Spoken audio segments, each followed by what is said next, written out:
Okay, here we go. Ready? Yeah. 1, 2, 3. Ooh, baby. Crispy. So that was an old My Hands to War song turned into something else that Justin made. Justin made that. And one day I was snooping around because, like, when I started this podcast, it was late one night and I was like, fuck it, I'm doing it. Because I've been talking about it for 2 years. I have, like, this whole book. I need to bring it here. It's like all the diagrams and sketches and like ideas. And it was supposed to be this whole thing. We were going to have it look like a newsroom at one point. There was going to be more than just myself. And finally I was like, fuck it, I'm doing it. I'm tired of waiting. And I was doing all this stuff and setting everything up. And I was like, I need a intro song. And I was just plugging through. So he went through this phase where everything he made in like 8-bit.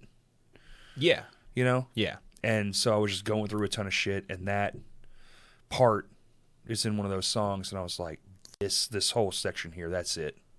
Just the 8-bit intro thing or whatever. Yeah. It's pretty cool. That's the man. middle. That's like in the middle of a song. Yeah. I just clipped it on both sides and fucking was like, doink. It's cool. I think it's in 5 too. It like is. I noticed Yeah, when I yeah, was yeah. listening to it, I was like, it's got like that 5 pulsing, so Yeah. that's pretty sick. We used to do all that stuff. Yeah. We still do it now occasionally, but we would have these grand ideas like put it in fucking 12 or whatever. We just say a number, and it's already been done now thanks to the internet. You can see everything. We were going to do the phone number song, where we're going to take all of our phone numbers, and that was going to be the parts of the songs. So like 501, okay. 650, you know. How did that sound? It's actually pretty sick. Really? We all had like pretty decent phone numbers we could make.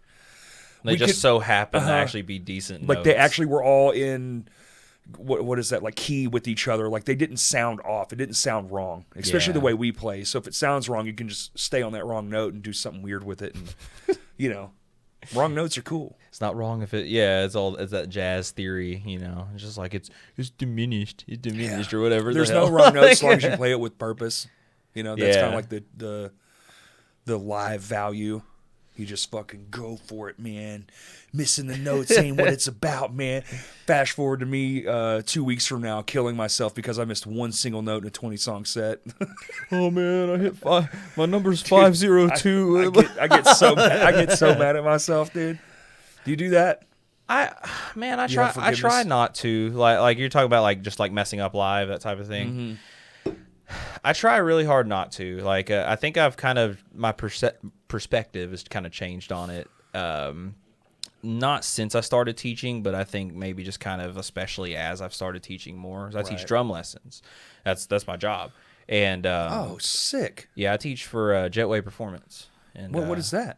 It's a music school. So like we do music lessons. You're like a legit, like, professor type? No. Like at a real joint where people are coming in all day, every day? It is a music school. So, I mean, yes, I teach music lessons. Like, I am a drum instructor professionally, like, I guess, technically. But, like, you don't have to have, like, a degree or anything to do it. Okay. So, like, nothing like that. No, like, so, but it is cool. Like, I mean, I love it. I take it very seriously. Like, I've been doing it for, I think, actually, it might be exactly 3 years. Maybe a couple days ago. Hell yeah. And it definitely wasn't something I was like planning on doing originally, but it just kind of fell in my lap. It was one of those things where the opportunity just kind of arose and someone asked me like, hey, have you ever taught lessons? Would you like to, you know? I was like, and especially being younger, like 3 years ago, it was the kind of like, I've never done it before. You have that self-doubt of like, I don't know if I'm like really like good enough to teach lessons. How that old are kind these of shit. kids? Yeah, you know. But no, that's what I was getting to. So with the teaching the lessons, like I have to tell these kids all the time, like I'm prepping them for performing, not just playing drums, but a lot of times it's prepping them for performing too. And it's a lot of confidence building. It's a lot more confidence building than you think it would be other than just teaching them how to play drums. Oh, I can believe it. Because once you Playing cross in front of somebody is insane. to feel. Yeah, like it makes you feel crazy. It's scary at first, and especially with them, like if they're brand new to it, that kind of thing. They need that confidence boost because when you get past the point to where you teach them the basics, and like there's always more and more that they can learn. But at a certain point, you start getting away from only teaching them like how to play drums, so to speak, and techniques and whatever. But like it's like I got to build up their confidence, and something that's big with that is, oh, well, what if I mess up? Like, it's always like, oh, I was just afraid I'll mess up. Or even the ones who aren't like at that stage yet, they'll be playing, and I'm trying to get them to play a specific rhythm or learn a song or whatever it might be, and they mess up and they go, oh, and they throw their hands up and they get all mad, and I have to like just get on them, like not get on to them, but kind of tell them like, dude, it's okay. Like I promise you will learn so much from messing up and not stopping. But if you can just kind of force yourself to play through those mistakes, those kinds of things, you'll learn a lot from that, and you'll get better at being able to recover instead of it having to be this like, oh, I gotta like stop and come back in on the next measure or next part. It's like, oh, I can just kind of fumble over it, and it's like it never happened. The recovery artist. Recovery is very important. I preach that to my students constantly. At practice, man, I have no problems fucking up, because when we write, that's 90% of my writing style is fuck it up till it's good, right? Especially like fills and things, because I'm always want to try something different. I'll be like, we'll just play in a loop for an hour, the same part over and over, and it's like it's just something about like you did all the work, so like live, it's just like, oh dude, why did I played this song 1,000 times. It should be built into my brain. But the recovery is a neat aspect of it too. And 9 times out of 10, the only person that knows you fucked up is you. Yeah, that's a big part of it. Kind of having to let yourself know that. And I tell that to my students, and I've had to kind of revise the way I say it, because I realized when I told it to them that they would some of them would kind of almost take it as like a crutch, where it was like, I'd have to just let them know, just like you're getting hung up because like, oh, I played this beat perfect, but I didn't hit the second E, beat for the bass drum or whatever. And it's like, dude, something small like that, I promise you, no one is going to notice that, right? But then you'd have the ones where they're like, oh, well, I messed up, but it's not going to matter because no one will notice. And I'm like, well, hang on, man. I was like, don't run with that too far. Very different things. I was like, hang on, no. I was like, I'm not saying use it as an excuse to, oh, if I mess up and play sloppy, it doesn't matter. No one out there is going to know. It's like, no, they will. They will if it's like that bad. But like, that's the you can't see it from my house, guys. Like, that's some bad mentals. Yeah, so it's what's really funny about the teaching thing is, yes, I'm teaching, but I'm also learning so much constantly doing it. I bet. My teaching style from like the first year to now is almost entirely different. How could it not be? When you're able to do it all day, every day, you're going to be on. I mean, do you teach just drums? Yeah. That's spectacular. I'm pretty much the only drum instructor for Jetway. So it's like I have everybody from the bare bones beginners to the advanced kids and blah, blah, blah, And do you have any students that are better than you? You're just like, all right, man, Jerry, you go over there, man. I do whatever. Yeah. I've got some really, really good students, man. I really do. Like, there's some of them that have come such a long way. And I'm very proud of how far they've come, And I will say this, I think that some of them are better than me at their age than I was at that age, if that makes any sense. That's every kid I see. Yeah. You watch these bands play now, and you're like, that didn't exist when I was their age. This level of talent. There might have been like 1 or 2 outliers that were like these weird savant types. And now it's every other fucking new band is made up of 16-year-olds, and you're like, yeah. And this is their first thing they're 16, doing. You're like, what I've been playing for 2 years. It's like, what? Part of it was like, I mean, I started a lot later than some of the students I have, and because they'll get real. It goes back to the confidence thing where they'll get really in their heads, right? And they're all like, I don't know, man. I'm just like, I feel like I could be better, or like, oh, like I'm doing all this work and I can't do what you're doing, or I can't do what this guy's doing, or blah, blah, blah. And it's like, you got to understand, one, like, again, I've told them this just flat out. It's like, I do legitimately think that you're better at your age, like than I was at that age, right? Because part of it's because they started a lot earlier. They started, Yeah. and they also had lessons. I didn't have lessons, you know. So I kind of just figured it out. Trial by fire, man. Yeah, I just kind of figured it out. I probably did some things ass backwards or whatever, but whatever. I kind of figured it out.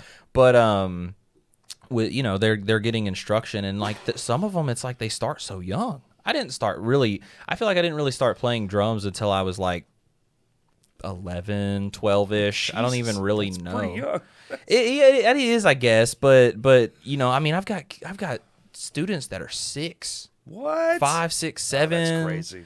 I've got one kid that I can think of. I mean, several technically, but as an example, he's 9. What the and I forget he's 9 because he's I would have so, a hard time doing that job, man. he's- Like, what the fuck's up, dude? You do, yeah. You got to catch yourself. You got to catch yourself sometimes, especially with the older ones. Like I've got the more teenager ones, or the Right, ones 'cause that are you like can 18 sort of plus. relate to some things. You're like, Yeah, because I'm not like, especially those ones. Like I'm not that much older than them, you know. Right. So it's like there's still enough like niche things that we can relate to, and memes and jokes and whatever. And it's like, especially video games. yeah, video games is a big one. I think that was a big one that kind of let me get really comfortable with a lot of my students. Like you'd have the ones that come in there, the little kids that are real timid. You want them to be comfortable. If they're not comfortable, they're not having fun, then none of it kind of matters. It doesn't matter if you're working or doing whatever if they're not enjoying it. Yeah, So I absolutely. want them to feel good like that. And then so a lot of, especially the beginning lessons, like if I've never even had them, that first 5-10 minutes is just talking.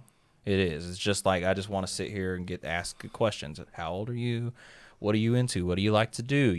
What kind of music you're into? What kind, what made you want to play drums? And sometimes you'll get the My mom said I need a hobby. yeah, I was like, I don't really know, You like Fortnite? Anyway, here's the drum beat. Yeah, no, yeah, that's the usually big one. I was like, you like video games? Like, yeah, that's all I play. Yeah, what do you play? Fortnite, Minecraft. It's always like the same, like It's 2 the same games, fucking- Roblox. yeah, it's the Yeah. same- So there will be that disconnect sometimes where it's just like, oh, you play video games, I do too, but then I don't play the shit that you Like do. I'm playing Grand Theft Auto 6. You seen that yet? Yeah, which I used to play. I know enough about it that it's like whatever. Like I used to play a lot of Minecraft. I used to play a whole lot of One of Minecraft those when I was guys, younger. huh? I was, dude. I was. I built an Apple store into Minecraft. You're like, well, why? I did. I didn't build an Apple store, but I built so much shit, dude. I built so much. Like a lot of it for me, especially my creative worlds, was replicas of other things from video games. Like I was a big Legend of Zelda fan. Okay. So I built like the Temple of Time in oh, Minecraft. And I built like the Majora's Mask clock tower. Of course stuff you did. like Jesus. that. It was so cool. But those were like the clock tower was probably the biggest one. I think the reason for it was because you play Majora's Mask, like you know what I'm talking about? No. Okay. I know what that mask thing looks like. Yeah, I've seen that on a couple like things on the internet. So like the don't know the clock clock tower, it's a very like intricate design as far as the clock. Like it's not just like a plain clock. It's like Okay. this. It's got all these intricate colors and shapes and blah blah blah. So I had to like, man, I was such a fucking nerd. Now I think about it, I was like, I got to the point to where I had grid paper and I was literally like blocking out the designs, like changing the designs to pixel form and like creating the design, Right, like yeah. in a way that I could build it in Minecraft because it's all blocks, right? Good Lord. But because that design was so intricate, I had to scale it up really big. So it kind of also scaled up the rest of the tower around it. So it just wound up being this gargantuan tower. How long does something like that take? If I remember correctly, let's see, I would have been, how old was I? I had to have been like 13, 14, something like that. That was like peak Minecraft for me. And that was like a 5-day project, dude. Only 5 days. I was thinking you were going to say like 5 months. Well, here's the this is like 5 days in the summer. So this Okay, is like so you're wake not up, doing shit, play yeah. Minecraft, and that's it. Play Minecraft, go Eat. get a snack, Yeah, and come yeah. back and play Minecraft for like Which, the how old are you whole now? damn day. 26. Oh, so it's only like a decade ago. Yeah, okay. So it's I not know. that long. Like in my mind, I'm like 14. Let's see, that was like 30 years ago. Yeah. How old are you? 40? I'm 40. 40? Okay. I'm Yeah. 40 in like fucking 4 weeks. It's There you go. Yeah, I made it.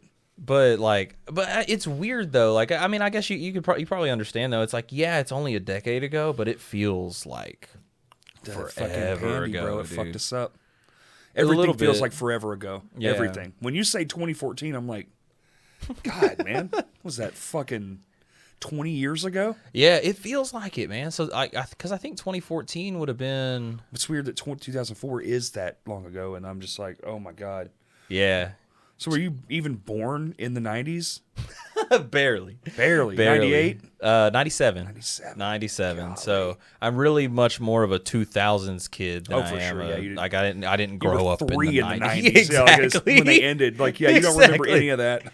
I'll have people like my age like say, like, Like I'm if a all 90s kid. all you do is remember your dog and your mom and dad, yeah. you're not a fucking 90s Not kid. even Yeah. though, not even. The most 90s thing I was like continued to stay into was SpongeBob, but that Okay, really well- technically came out late 90s. 99 too, wasn't it? I think it was like the tail end of the 90s. Yeah, it was either 98 or 99, I Yeah. think. So it's like that kind of almost doesn't even count either.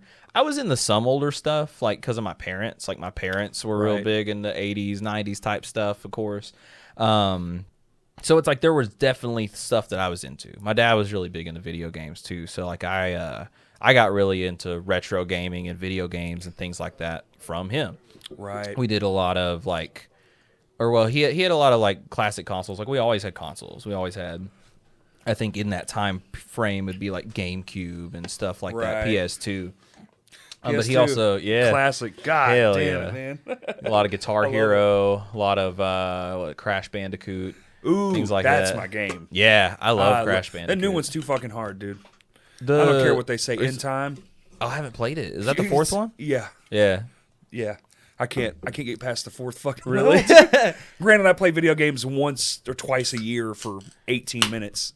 Yeah, I was gonna ask. I didn't know how into it you were, but Not very. It never caught me. My brother, I would come home and he would be like homesick from school and he's just Yeah. on it. And like he was there when you left. He's there when you come back. I definitely think it can be. I don't have anywhere near as much time for it now. I just don't. Like I'm just way too I busy have no to. time for anything. Yeah, If yeah. I can play my guitar at home, I feel Yeah. like accomplished. Yeah, no, I get that. I don't play drums at home as much as I should. I know that, and sometimes I have the time for it. Do you and have I a still real just kit don't. at home or like an e-kit? I just have my e-kit set up. So you do have an e-kit. Cool. Yeah, I've been yeah. looking at them. Did you see that new Alesis that just dropped? The Strata? It's got like a freaking all-touch digital interface. Really, It's that's pretty sick. What is Pretty it sick, like? dude. $8,000? You would think it would be, right? Dude, no. No, it's like 3,400, which sounds insane, but when you think it's 10 pieces Really? with the rack Okay. and the fucking interface that is like now it's revolutionary because Yeah. now it's like you can just tap on the kick drum and scroll through infinite noises. And of course, if you're using it for a damn like into the laptop, I mean it's infinite at that point because now you can just Right. put a VST on there and you just download all these different VSTs and Well, like, probably I had- updates. I had my personal drum kit turned into sample pack for demos and stuff. And now I can just, if I had that kit, I could just load my own drums onto that. So everything I did would just be my actual drums. Whoa. Okay. Yeah. Hell yeah. That's Weird, awesome, right? man. Yeah, it's crazy. I don't have anything crazy like that. Like I just have I got an insane deal on this electric kit. I've got I think it's a Roland TD4. So That's it's great. older, but like it's great. Like it's got velocity control. Like it responds to the volumes and everything. Rolands are still the kings. Yeah. Like they're the top notch daddies. Yeah, and it's still like it so like the how I got it is kind of funny. I used to robbed work. this child. Yeah. I was like, I got the best deal I could. Fuck Hey, them Guitar too, bro. Center, fuck you, bitch. Give me this thing. Didn't pay shit. So I used to work at a gas station. Like whenever I was a teenager, it was my first job. I worked at this gas station called Lance's in Benton. And Dude, Lance's. yeah. So that was okay. So it was after it went away the first time. Yo, Lance's is great. I love all the fried food, man. I've eaten lunch there 1,000,000 times. Oh yeah. I'm kind of at a spot where I'm I don't like going in there. I'm burnt out on it. The smell is dude, very intense. When you smell grease all day. Yeah. You know that, and also even just not working there. You walk in, grab a 20-ounce Dr. Pepper out of the fridge, and it's like, oh yeah, it smells like Lance's. It has the smell. Oh yeah. But I used to work there. And I get to know a bunch of people. I was friends with all these people that come in there. You get to know them. Yeah, the regulars. Yep. And this one lady, she came in one day and she was just like, "Hey, like you're a drummer, right?" And I was like, "Yeah, yeah." And she was telling me like, "So like, my dad, he was a drummer and he passed away. And I have all this. We're cleaning out his house. He's got all this stuff. I don't know what to do with it. I don't want it. I don't need it. Blah blah blah. Like I'd love for you to just come check it out, see if it's anything that you want. Name your price, and we'll kind of go from there. Blah blah blah. So I went and checked it all out and stuff, and it was let me see, it was that kit. It had like a Simmons amplifier, like one of those big, block wedge ones or whatever. Couple cables that ran to it, and it had a PDP double bass pedal on it too. Sweet. And I think there was also like a red, I think it was like a CB, like acoustic kit, a bunch of random hardware and cymbals, all this just random stuff, man. And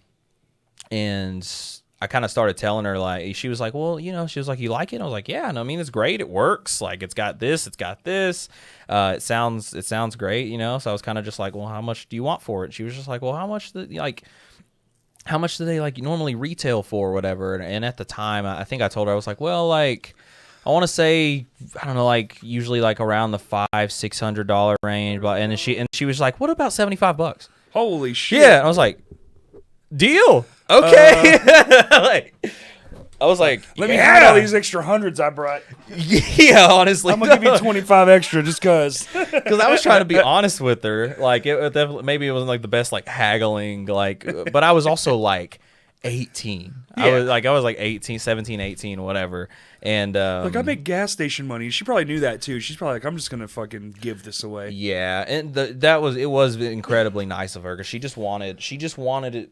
At the end of it to go to somewhere that it was going to be used and appreciated. Yeah, and you still got it. I still have it after all this time. Yeah, $75. That's fucking $75, wild, and that included the drum set, the pedals, and the amp, like that's everything. Incredible. And that amp by itself is like and it's $200-$300. Oh yeah, absolutely.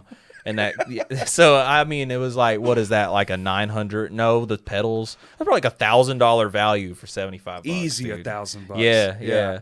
The more I think about it, it's like, dude, okay, that was insane. I mean, Roland's go all the way up to like 10 grand now. It's just mind boggling. Have you seen those like real kit? Like the real some kit, of them, E-kits where like the shells are deep now and they resemble it. Like if you brought one on stage, I don't know that most people would even know that it wasn't a real drum set. I mean, like an acoustic drum set. Sure, yeah. I don't know, like, the thing with electric kits to me is like I think that they're like the technology obviously has come a long way, so they're phenomenal in a lot of ways. The new Strata right? has 40 zones per pad. God, yeah, that is pretty crazy. It's like 40 different points and 40 different temperatures you can push in each point. Like that's damn near as good as a. That is pretty insane. So maybe those wouldn't fit in what I guess I was gonna say. Like the only thing, like I just feel like I've seen a couple shows where they either like the people either had an electric kit or you've actually seen that? Yeah. Both times were at Vino's actually. Like, that's weird because I've been saying like I'm surprised no one has brought that yet. I haven't seen that yet. I've seen it I've seen it once. I've seen the electric kit once, and what I saw the second time, it was that I don't know that this band does anything anymore. Oh hell, I forgot the name now. I was thinking about it. Anyway, I don't know that they're even active, but they were great. They didn't have a drummer though, so what they did was they essentially like DI'd their computer in, and it was just a fully programmed drum track. I have seen that a handful of times. Yeah, and it sounded great. It sounded great. They played great. Everything about it was great, but it was very empty. Like the feeling of the room and even the volume with it all just being pressed through the speakers, like loud, it still was just very empty. Yeah. Like, so it was, because I kind of realized, I think there was someone next to me maybe said, like, because I was talking to him and was just like, oh, we're kind of like just having a conversation at pretty moderate volume over a live set right now. Yeah. It's like you don't realize how much the cymbals and the real drums Stage really volume. feel out the room. That's like right. It fills it out. So it was just like, it was odd because it was like, this is a really awesome set. It sounds great. They're doing great. But because there aren't drums here, all of a sudden it was just like, it did feel very like empty. Interesting. It was like you were listening to loud music, Right. if that makes any sense. It's like you could hear the clickings of the drummer with the electronic kit. That's the weirdest thing. The Yeah. cymbals, man. Like I would do it, but with real cymbals. I think So I think they have hybrid. they do. Yeah. The stale gym with all the billion little holes. in Yeah, them, the quiets, but cymbals. they're triggerable.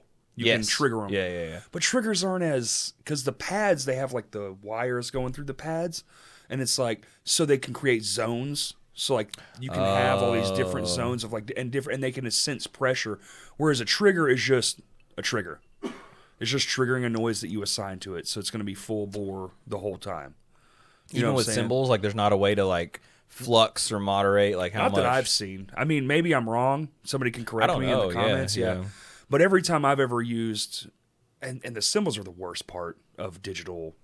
I think toms, you got it down pat. Toms are pretty good. The only thing about toms that you can't do is like on my drum set, not only do I use multiple parts of it for weird sounding things like accent pieces because I play a small drum set, but also sometimes like me and Justin both do this. I'll grab the head and I'll push my thumb into it and like Oh, like, yeah, you know, yeah. I've like seen with like people do one that. hand and then go back to playing or something. Or like he does this thing where he'll use his elbow. I've seen that on the snare drum. Yeah, I saw, like You in know. the middle of like a this guy did it in the middle of like a drum solo. solo, yeah. Yeah, as it was like tung, tung, tung, tung, tung, tung, tung, tung, tung, tung, tung, tung, tung. It makes me nervous. I feel like I'm just gonna Or like I do blast through that head. This man. album we're putting out, the very last song, you'll hear like a ting ting ting ting.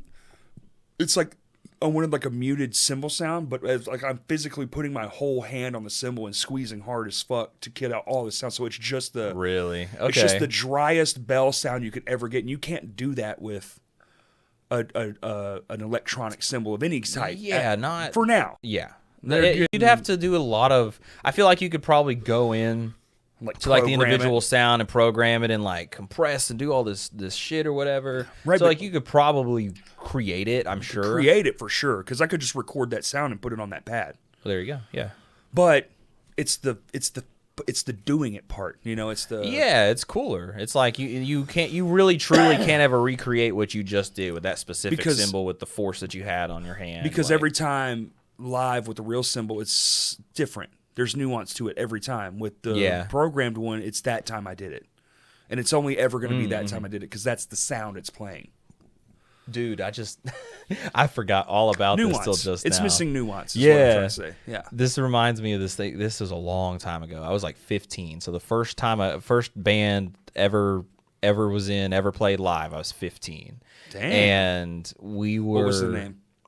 Come on, dude. It was a Bubblegum Treetop. What was it? Something crazy. Burning Braylon. There you go. So I was saying there's gonna be a couple people that are gonna laugh because Yeah, it's yeah. just like, holy shit, I haven't heard that in like 10 years, literally. God, it's embarrassing now to think about it. We The weren't first one always is mostly. yeah. Unless you're Zashed. I think right, Then yeah, you're just yeah. Kid Gods. Came out swinging, yeah. I feel like that band was a ball of potential. There was a lot of talent and like a lot of like, but it was also a lot of like, how do I explain it? We just weren't polished, you know. It was just like, we didn't know what we wanted. It was like, Right. we want to make metalcore music, and it's gonna be fast, and it's gonna be chaotic and riffy, Structure. and blah blah Not a blah. lot of structure And it was in it. like it was. But so it was just sloppy. Really, I think is the best way to put it. I like it pains me to listen to some of that stuff because it's just like, God, this is so sloppy. And I was 15, thinking like, oh, this fucking rules. I was like, God, Walking just around laid with it your head down. up, fucking, Yeah, I just "Who's thought it was fucking just cool so. now, Yeah, bitch?" I was like, yeah, I got a band. I'm in 9th grade. Like, yeah, I'm in a band. You want to buy my CD, man? It's called Like, Burning Braylon. You do your hair like this. I did too back then. Like I had long hair, but it was all down. All and it down. was split here. Yeah, 100%, man. I just thought I was just like, yeah, man, you got my CD, bro. Like, but it was just so. It was like the music wasn't terrible, but it was just so sloppy. Yeah. It's like we could re-record it now as like grown musicians, and it might actually sound good, whatever. But I don't remember where I was going with that. Oh, that's what it was. I remember now with the sampling thing. We were playing around with recording stuff on our own, and it was just terrible, Every garbage. band does, yeah. Yeah, we were just playing around with it, and we had this like sample board. I don't even remember.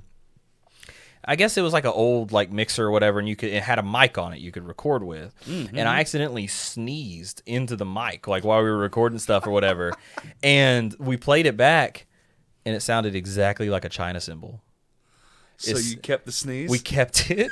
We used the sneeze. I love it. As a China sample because it just sounded like like a short China. Yeah. It didn't even sound like a sneeze like at all. So it was like that was fun, man. I forgot all about that till just now. That's amazing. That's great. But it's like, yeah, that's something I don't know. That's something that it kind of inspires me to want to like do more stuff like that because like I'm very like not to say I'm not very happy with like the recording process and everything that we've done with T and all that stuff so far because I am. I'm very very happy T, with it. every time y'all say T, I forget that it's just the short. Yeah, I forget too. I think it's because it's just like talking amongst ourselves. I say MHTW and people go, "What's that?" And I'm going, "Fuck." That's Yeah, a whole mouthful of a band. Like I do it too to my own band. So I just forget, yeah, because it's like people within like the kind of like closer friends and stuff like that. We just call it T, and we don't even think about it. No, it's smart. Yeah, we all say MHW. No one's saying my hands still were out loud. Yeah, but like I'm happy with all that stuff. But there was definitely nothing that was like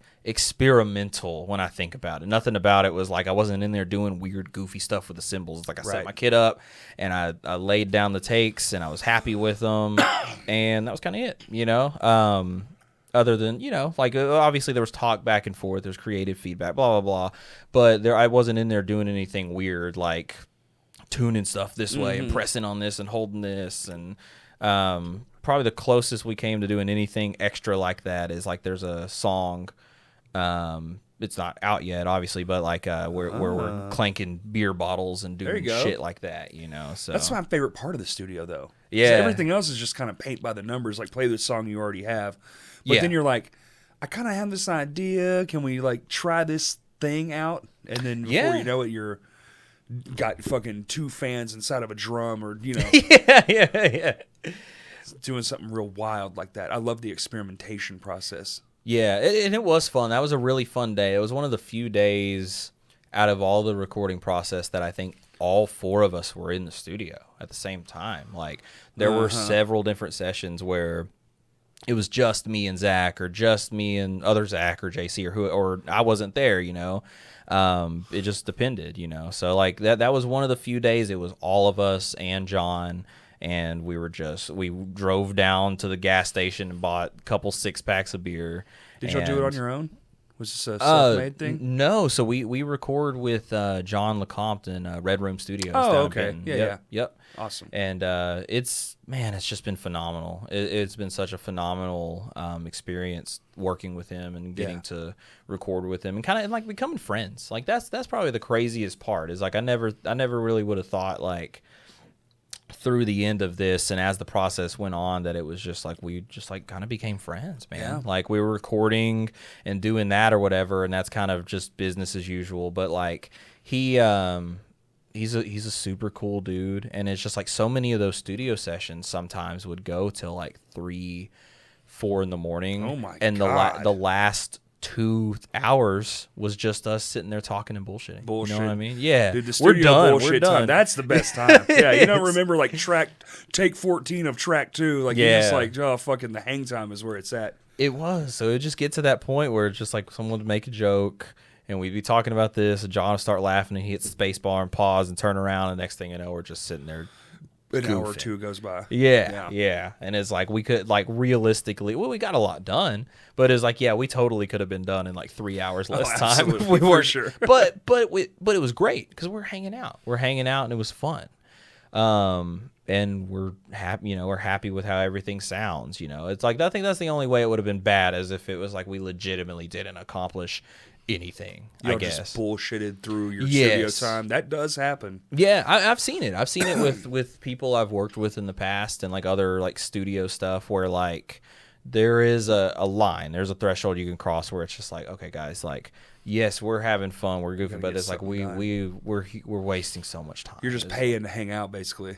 Yeah. Especially if it's something like which luckily it's not like this for us, but like there's those situations where if you're paying by the hour or you're paying for like a session or something like that, it's like that really is like that's like wasted. I'm glad we figured it out. We just do it on our own. Yeah, we've talked about it, man. Except drums. I have Really? I have no want to fucking record drums on my own. I would love to like Demoing, sure, yeah. but not like. Zach's getting pretty good at recording drums, man. Is he? We've been we've been experimenting and testing it out and stuff, and I mean, there's some programs. Have you seen it? Do you know? Are you aware of Superior Drummer? yeah, I've heard of that. You can just like, we did it once. It's like to see it has an AI assistant thing in there, and you take like 3 different microphones and you put it in there, and we recorded like a song and we stuck it in there and it just auto did everything, and you could hear it. It was almost perfect. Like it kept adding a crash for some reason where there like wasn't one. Okay. You can just go in and take it out. But you just go in and take it out because it MIDI files everything. And I was just like, this is scary. So like it wrote the drum parts? No. I played the drums physically. And there was like we used 2 mics. And they're just like overheads, right? Played the whole song and then stuck it in this program and hit the button and it does all it's like I'm analyzing all this shit and then it shit out a damn near perfect real actual like good sounding MIDI file where you can then go in and just edit everything. So it could even from just 2 room mics it could recognize the individual hits, toms, everything, and then you can go in and pick the pack you want, you know, because everything's done in like packs. So it's like you say you have like what's a good band like Green Day. Say you have the Green Day pack. Yeah. And it's his drum tones. You can just select that shit, put it on all the things, and boom.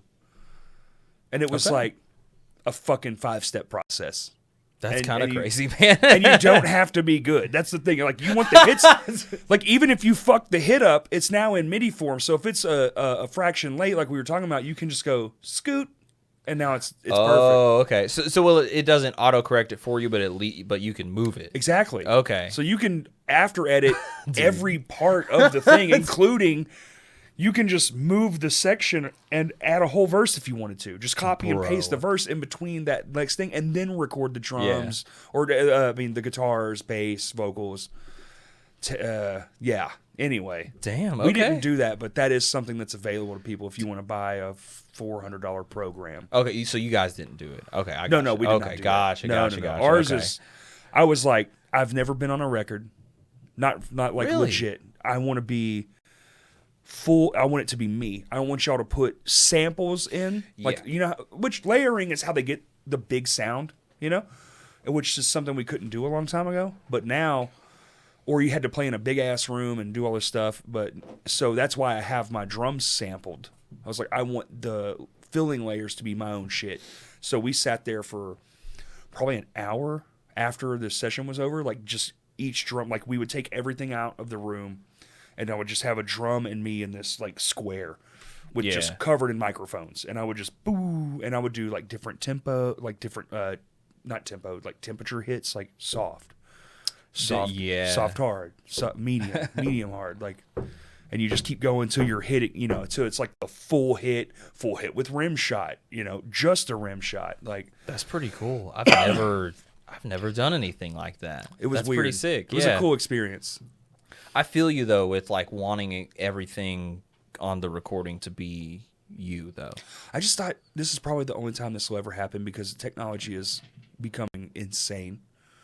And AI is gonna just fucking do it all eventually, and yeah, maybe. Ain't no maybe to it, dog. I'll show you. You want to check this out? You want to see something? Maybe. Maybe. Yeah. Maybe. You know, let me ruin your day a little bit. Hold on, just a second. Oh, it's in my text message. I'll take another sip of this and get prepped. Kurt, you gonna finish your drink? Are you sleeping yet, buddy?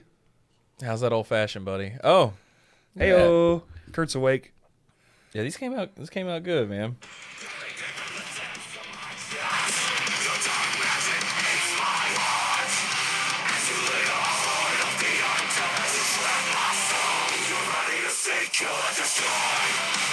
Right?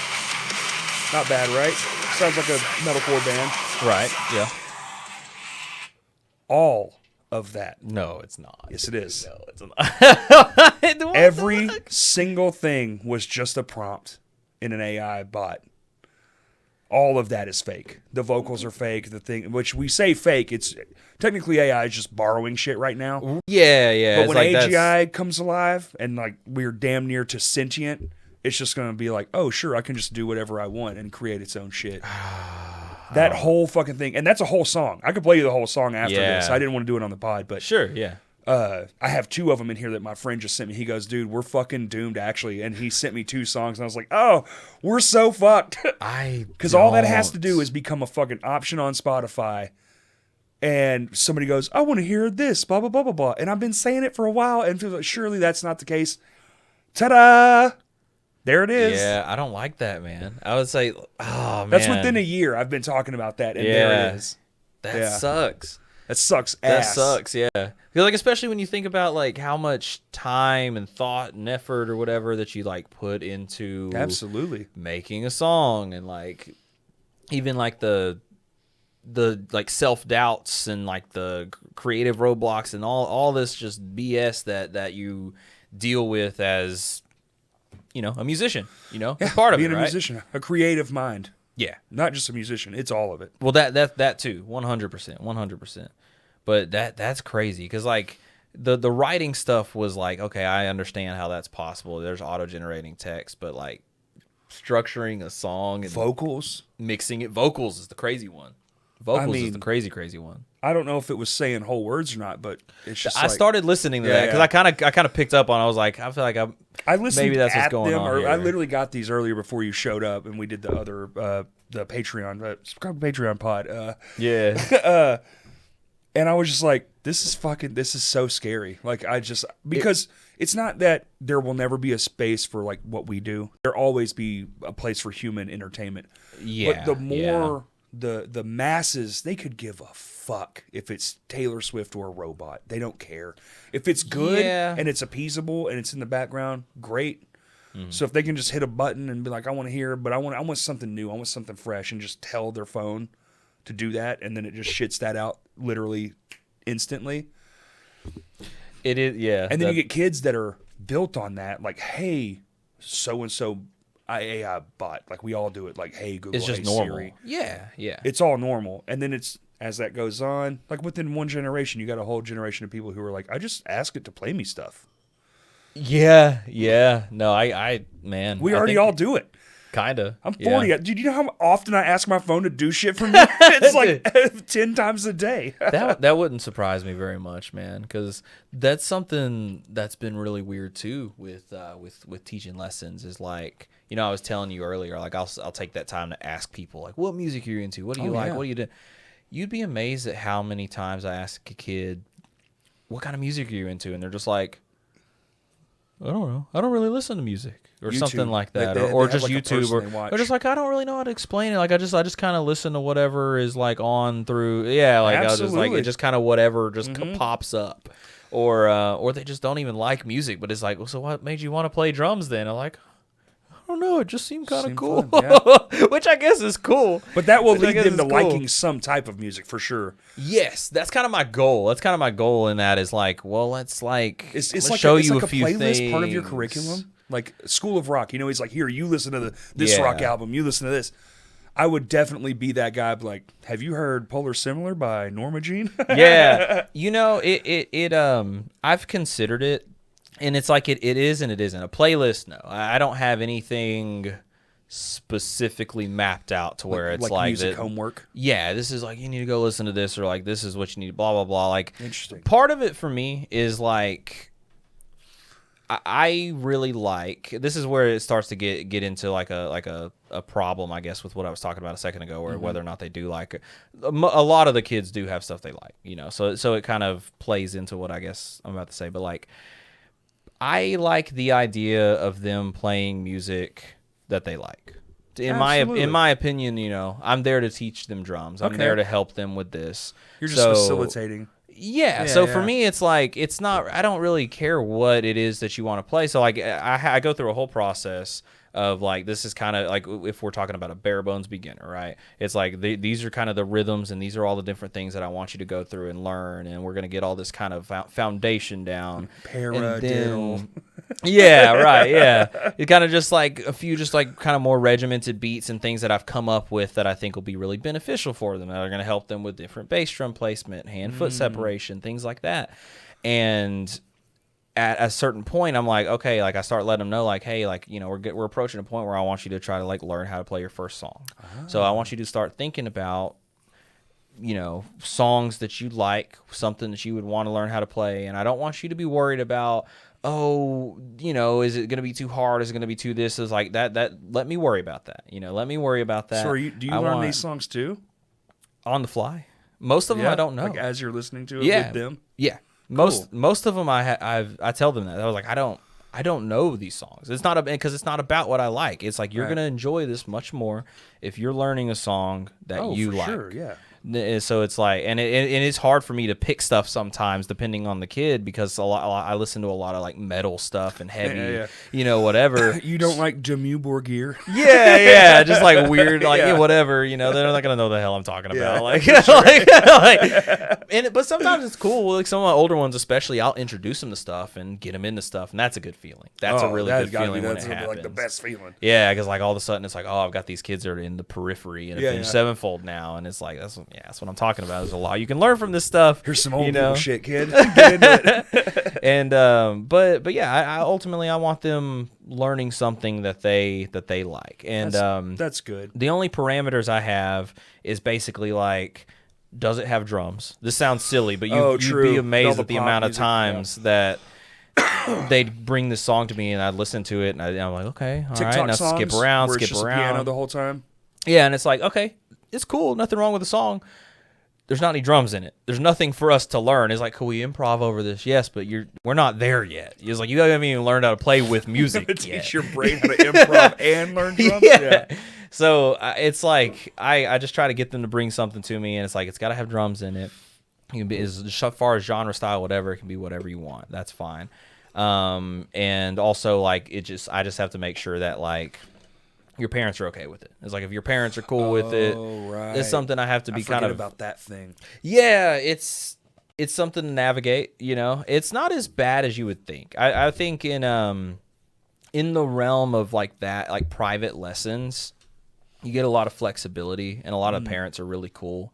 And you know, I mean, if they're bringing me a song or whatever, and I tell their parents too, you know, like I want them to be thinking about a song or something like that. So a lot of times they'll help them. So 9 times out of 10, whatever they're bringing me is going to be something that they're cool with their kid playing. Right. So, and then the only other thing, like, is if they're planning on actually performing it, like at a Jetway event or something, it's like, I can't have profanity, you know, that kind of thing. And it's like, I don't care. It's not going to bother me. Sure. But it's how it is, right? I guess I don't think about those things. Yeah, that's weird that you would have to think like, oh, wait, they say the fuck word twice in this song. Yeah. It'll catch me off guard sometimes too, especially with songs, like if one I don't know very well, but they bring it to me and I'm like, oh, I've heard this before, but I've never really listened to it. And then it'll just be boom out of nowhere. I'm like, ooh, I was like, I'm gonna have to look up a clean version, bro. I forgot you're 8. My bad, dog. You know what? That was on me. I'm sorry. So you'll get that sometimes. Don't tell your parents. Yeah, I was like, it is what it is. It is what it is, man. But it's fun. So where is this place? Is this in Little Rock, North Little Rock? So there's 3 locations actually. Jesus. There is Bryant, Cabot, and Greenbrier. So I work at the Cabot and Bryant locations. Okay. I'm actually the manager for the Cabot location too. So Jesus. I do. So I manage that location. So like, other than just teaching, like I have my schedule for my lessons, but I also take care of like schedule, like booking new lessons and sign-ups, drops, booking consultations. I handle billing and everyone's schedule basically. So it's not just my schedule and students I have to worry about. It's everybody's schedules and students I have to worry about too. Yikes. It's not as bad as you think. Like it's only bad if you don't have a good staff, if that makes any sense. Yeah. You know, I'm very, very happy with the spot that the staff that I have is in. Like, it's in a really good spot. I feel like I've got a lot of good people that are good at what they do. They care. They show up on time. You know, I tell them all the time, it's like, man, to me, as long as the kids are happy and the parents are happy and you're happy, then I'm happy. That's kind of all that matters. Like at the end of the day, it's Especially like the parents. You don't want them mad, dude. yeah, yeah. I mean, of The course, spite. yeah, because you just never know. I would say most parents super cool. They're super cool. Some of them I've kind of become friends with. Like it's one of those things, and like it's got like that's been one of the coolest things is as it's evolved over the 3 years is kind of going from like your more kind of like formal business acquaintance relationship to like actually becoming friends, and all of a sudden it's like, hey Bill, the parents and the kids are coming to my shows and stuff. They'll come to shows, you know, and they come out and support, and it's pretty cool. That's cool. It is, man. Like, that's fucking cool. To like be playing like even just at Vino's playing with Espionage and look out and you see, you know, I don't know how you are with that, like with looking out and looking at the crowd and seeing people's faces and stuff. I fucking can't. I really like. I'm so bad at it. I I'm see so like bad the first couple, and everything else is kind of just like a silhouette-y, shadowy figure. Because first off, those lights at Vino's are they put the LEDs up at the pink blue just bright as shit, blast you in dude, the face, blasting you. Or now Jackson's thing is like make the whole stage one color, and we did that for a Shinfo show, and I realized my all black guitar under a blue light isn't a great fucking thing because it all just disappeared. I was like, oh my God, I cannot see what I'm doing. It was so fucking ridiculous. I could see that. But I'll look out and I'll see, you know, it makes you feel good. You know, you see these parents and these students standing out there, and then you see your parents and you see your friends. I do have blah, one of blah, those. blah. My other band, Lame Johnny, that I'm probably like hyper proud. I covet that band for myself. Yeah. One of my niece came to one of the shows, and I was like, just like, oh damn, it meant so much. So like, I get it. Yeah, it made my heart just like, oh, you have no idea. Like she had no idea. I'm just like melting inside, and she's just like, Uncle Corey's pretty cool, I guess. It was cool. Yeah, it's all right. It was fun. Yeah. It's loud. Yeah, it's loud. Yeah. But it's cool. Like that's something I never would have expected. Because like in all honesty, when I got that offer to start teaching it. To me, it was kind of like I just didn't know what to expect. It's cool that your music's your career. That's great. I appreciate that a lot, man. I think I take it for granted sometimes. You know, I just kind of because at a certain point, you know, you'll have those times where you get stuck in the trog of it, and it's just like, oh, you know.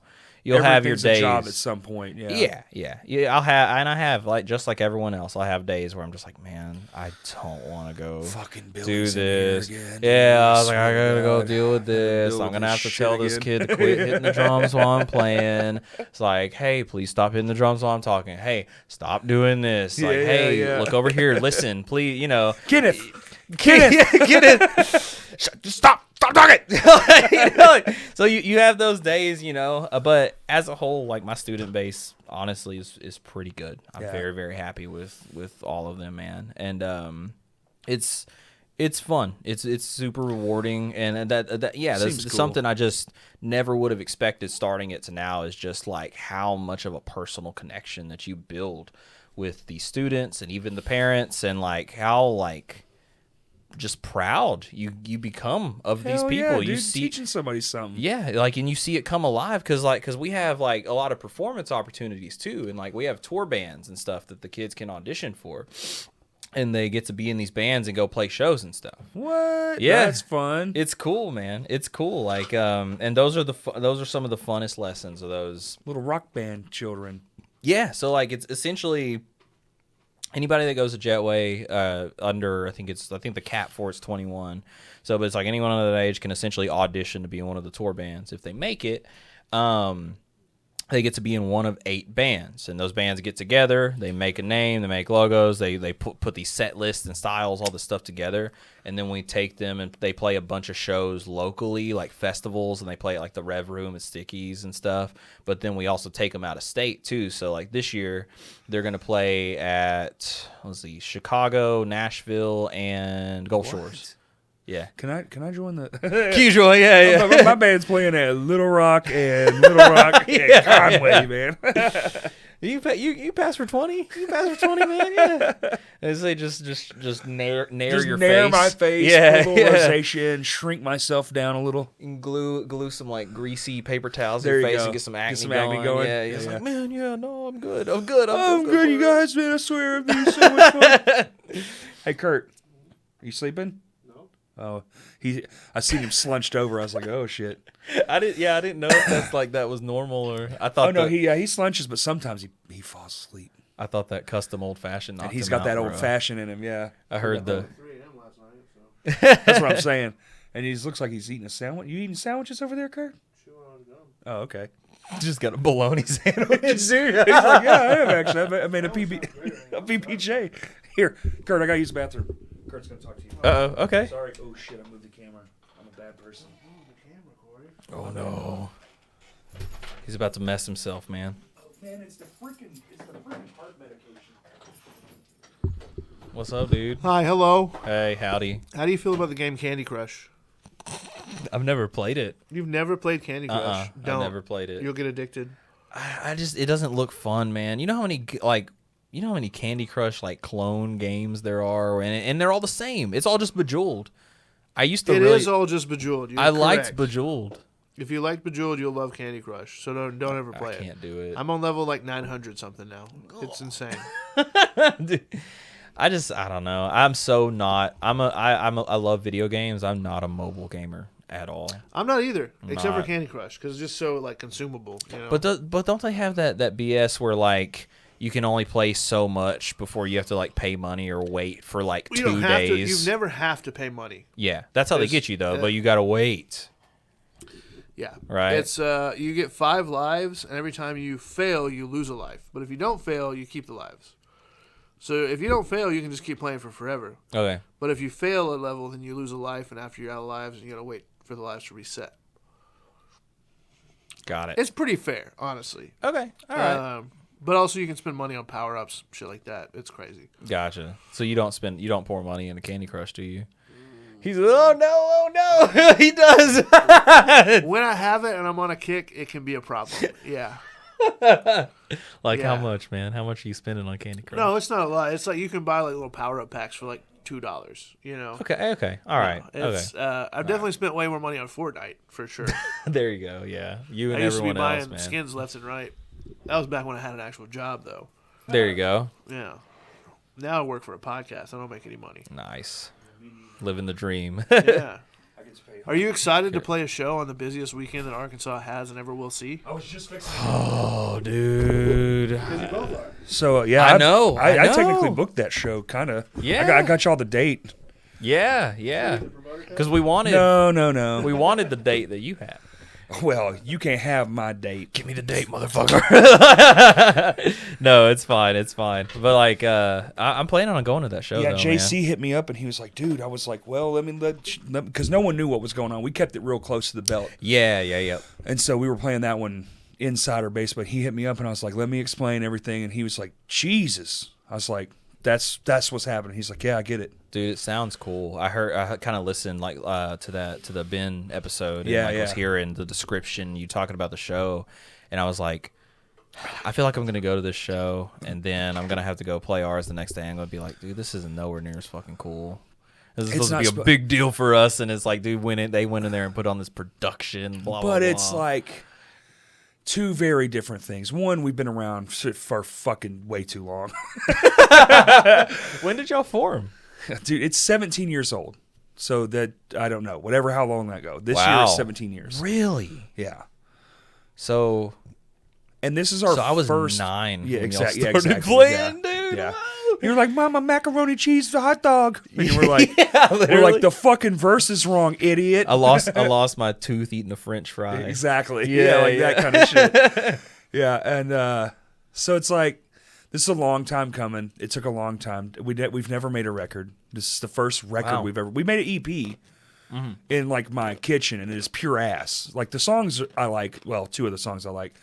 But even all the older stuff before that never really made it to anything. Like there was some recordings, and they were all like less than stellar, so nothing ever got put out. Yeah. And then there's like this live at Vino's thing they tried when they were like a fucking 5-month-old band or something. That is just the most god awful shit you could ever listen. It's on the internet. Just one mic at the bar. It's no. So the sound guy used to offer recordings of the set. Okay. But it was okay. all the close mics.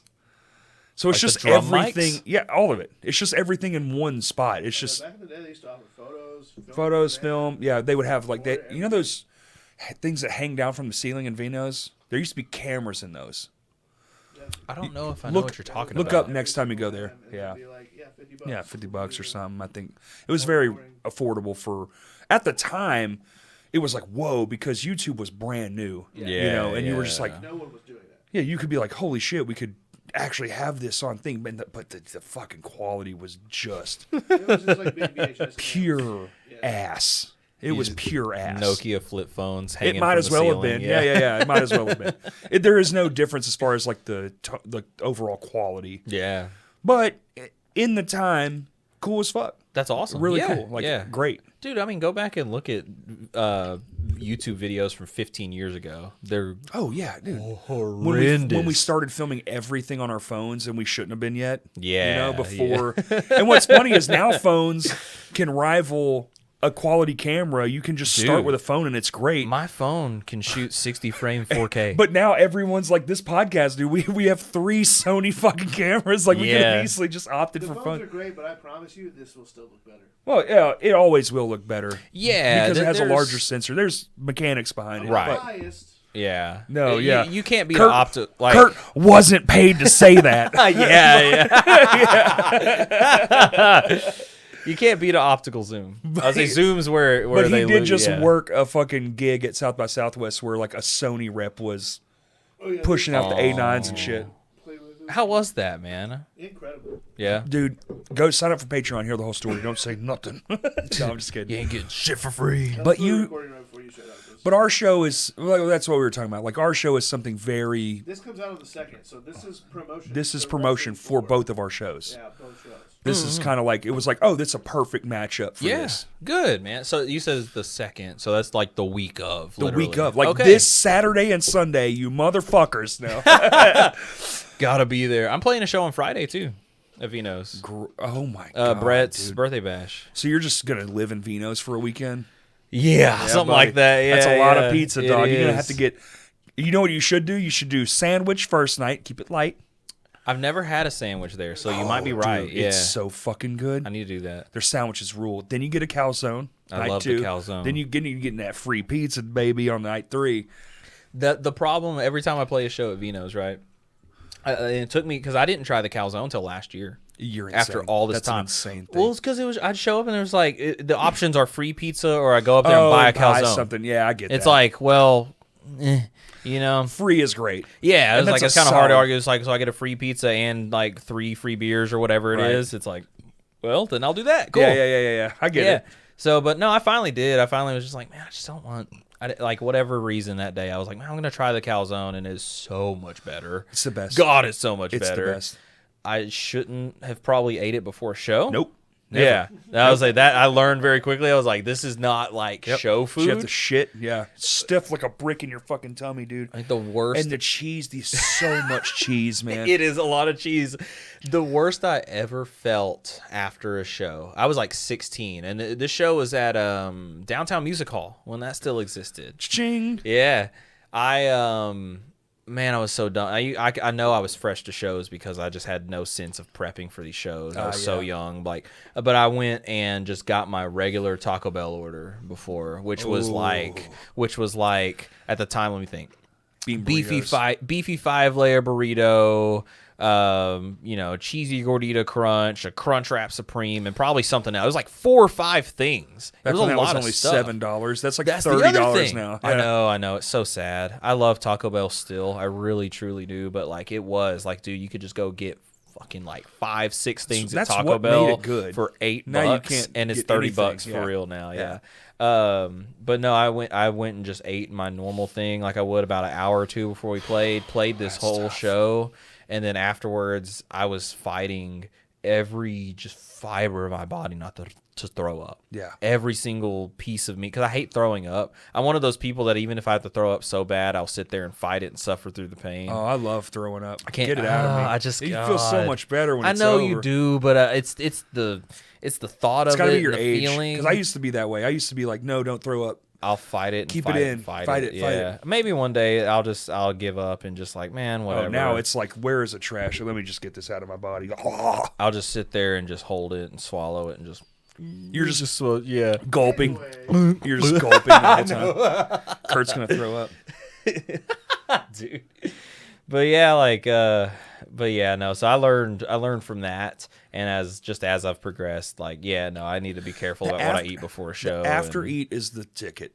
Eat after, because you burned all the yeah, calories. yeah. You're gonna be starving, and now you'll enjoy it. I have to eat. Like, I know people like JC, like, he's all like, oh, I don't eat on show days. I don't eat on show days. I have to eat. I have to eat I try not something to before. eat I can't do it. from whenever I have lunch because I fast till lunch, and I Okay, always yeah, have. yeah. Breakfast is so here and there. I don't for eat me. breakfast. Yeah, I don't. So it's like lunch, and then I will not eat typically until after we're done. But sometimes in a band, you got to be watch out because these sneaky little bastards won't save you none. You know what I'm saying? They'll just hog all the pizza themselves. You're like, damn, I got to go pay for a whole pizza? I gotta be careful. Well, see, on show days it's not a problem, like, cause like I said, I purposely eat a lot less than I normally do, because I usually eat a lot. I was like, I might not look it. I eat a lot, bro. I love to eat. One of I those love metabolism food. havers, huh? Very Rub it in, dude. very, very fortunately, very, very fortunately, because like, I mean, I feel like I'm like, I don't know what the metric for metabolism is, but I feel like I'm like 1 or 2 notches of metabolism lower from just being a fat fuck, like, for real. Like, Oh, for sure. Yeah, like, trust dude, me. I mean, As a man who just discovered that his thyroid wasn't working and it has metabolism for the first time ever, it's a dude. night and day difference. I hate to hear that for you, man. Like, It's my own fault. I mean, having a bad thyroid's not my fault, but not going to the doctor is definitely my fault. I don't know what a thyroid is. I'm not gonna Thyroid's lie. like it's just a thing. I think it's in your neck. I could be wrong, but I think it's in your neck, and it controls fucking your whole body, bro. That motherfucker is responsible for everything. Okay. Your heart, All right. your gut health, your fucking metabolism, like all that shit. That thing is super important. So when you have an underactive one like me, they were surprised I wasn't bald, which I think is weird. They were like, yeah, Bald? typically people who have a thyroid mine shit was off. They're like, typically they lose their hair. And I was Really? like, no, I got tons of hair. I say, yeah, no, I say, man, yeah, you've got like good hair. Like, it's not even like like crazy receding or anything like No, that. no. Like, yeah. It's always been this way too. And like I cut it every couple weeks, and otherwise it would just be this just. I mean, it was down to like the back of my ass. Mine's before I cut it the first time. Mine's the longest it's ever been right now, I think. Really? Yeah, yep. I had it long, like, most of my life. Like, I'd say all through high school. Oh man, And then such long hair. now, but it just, like, I'm trying to think. Yeah, because like it would hit a certain point in high school And you get between me and like maybe my mom even a little bit, where it'd be like, okay, we need to like cut it a little bit and trim it, whatever. But it was also part of it, a lot of it actually, now that I think more about it, was the way that I wore it.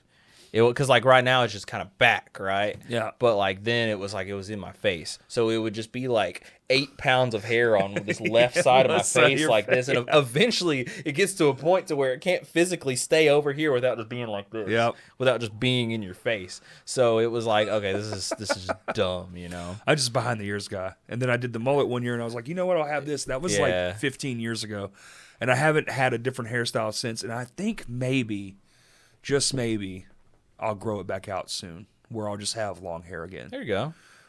I keep hearing from all the like dudes, especially they're going like bald and stuff. It's just like, don't cut it, man. Keep it as long as you can. Blah blah blah blah blah. And it's like, I mean, yeah, I didn't plan on shaving it. Like, I'll never go bald. No, all I my can't. grandfathers, my dad, they all had crazy hair. yeah, I was like, that's honestly, in like a moment of vulnerability, that's like one of my like biggest fears is going bald. I was saying my head's fucked up. Lose my hair, like Oh, or dude. like I even if I cut my hair like shorter and like didn't have long hair, because I don't know, it'll probably happen eventually. I know one day I'm gonna wake up and be like, it's gonna be one of those days. It's gonna get in my face. It's gonna get in my mouth again. I'm gonna inhale my hair, and I'm gonna just be like, Oh, I've got some good hair inhalation stories. dude. It's been happening to me a lot recently. Oh, yeah. Yeah. Well, I'll just be like leaning down, just like pull it out of my mouth. Oh, it's, yeah, it's dude. gross. It's gross, Or I think the first time it ever happened to me was in my nose, like breathing through my nose, and it was like you could feel it. And you and it was pull like, it back, and you're like, oh. I was like, that's so nasty. It's so gross. It's shit in your God. brain, dude. Yeah. So I feel like one day I'm gonna see how the summer goes. I've survived all these hot summers with it, and I've had it long most of my life, so it's like I'm pretty used to it.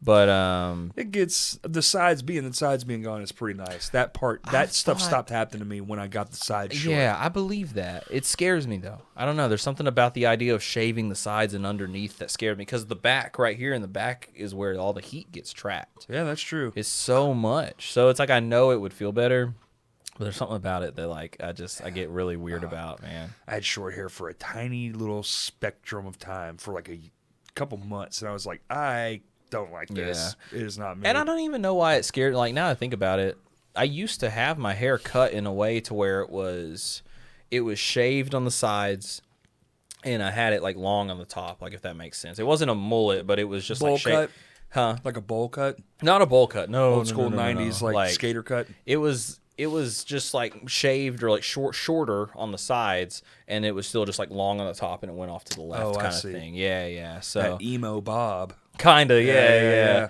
It was kind of short at one point, and I let it get longer, and eventually that's what I purposely started doing, where it was like, that was the last haircut I had before I started growing it back out. Nice. Was shaved sides and really long on the top. So it was like, it would come down to like here, or like, close to like my like side of my like ears or mouth or whatever. And then when I started growing it out, it was kind of funny. Like I had to eventually, go get it trimmed so everything could kind of balance itself out. It was really weird. Like, So is y'all show a release show too? yeah. 2 release shows that weekend, man. Damn. Yep. What are y'all releasing? A whole album? It's technically an EP, but it's kind of a longer EP, I guess. It's like too. 6 songs, 7 songs? 7, yeah, 7 songs. But I wouldn't be surprised if total runtime it's still like 30 minutes or less. I think that's what declares it, isn't it? It doesn't matter the amount of, isn't it runtime that makes it an LP or? I don't know. I've wondered that same exact thing. I don't have no know. clue. Yeah, I have no no clue. I've wondered the same thing because I've thought that. I was like, it's 7 songs. Like, should it be an album? But it's not. It's like, it's not 10 songs. But it's also like, it's also not 40 minutes or an hour. It's like, does it have to be 40 minutes to be an album? I don't know. I don't know. Ours is clocked in at 49, I think. Like right at it. Albums are 30 minutes. Yeah. There are albums that are 30 minutes. Maybe it's not a time thing. So I don't know. Like, Maybe it is a track we're calling it an EP. We're releasing But music. what if you had like 20 tracks, but only 10 of them were silence, and they were only a fucking 30 seconds long, but then the other 10 were 2-minute long songs? It's like, is that still? I don't know, because you have that. You got people that'll release these like 22 track albums that are like 30 minutes. It's crazy. It's like, what are you doing? That's called grindcore. Yeah, I know. Grindcore, yeah. And like trap, like Ours like is rap like- is like that. Ours is like a legit full LP, like all the trappings, the That's artwork, cool. the everything. I love the name, Ursal Ursal Kingdom. Kingdom. That's cool. What does that mean? Well, if you listen to Crash Cash this Tuesday, you will get the entire rundown of that entire thing. It means it. So Ursul's short for Ursine. Well, you this Tuesday, people listening last Tuesday, if you listened last episode, so we leapfrog. God, weeks. yeah. It's So not. I'm It's telling physically you- not out for me right now. I'm telling you this Tuesday, listen, if you're listening to this right now, last Tuesday. Yep. It's short for Ursine, which is bear. So Okay. it's Bear Kingdom, and there's like a whole explanation. Justin came up with this whole broad, wide concept thing, and it is truly crazy how his brain works. But he gives the whole me and him give the whole rundown in that episode. And I can say it now, I'm not the host of that episode. Oh, It's our first ever guest Wow. host. Yeah. Wow, that's pretty cool. Yeah. Hell yeah. So Okay. we had Brandon Ringo come in and do it. because Oh. I think it was his idea, wasn't it, Kurt? It was his idea. He's like, hey, I don't know how you feel about it, blah, blah, blah. I was like, sure, yeah, hell yeah, fuck yeah, let's do it. I love doing different shit on here. This is great. That's awesome. We did like the Nugget thing and all this other that weird was cool. shit. Yeah. The shit with Greg Filth with the red room and the candles and shit. It's like, it's fun. Yeah, I like doing it yeah. different. I like shaking it up. We did the Christmas episode where we were in costumes the whole time. Yeah, mixing it up is fun. Like, cause it's like you have your format, but like anytime you deviate from it, it's very, very fun. Oh, it's very, so very much cool. fun. And we still have the Santa outfit hanging up in the I saw that. I saw that. Yeah. No. I think I have the I wish I had a thought about that, dude. I would have been so game to like.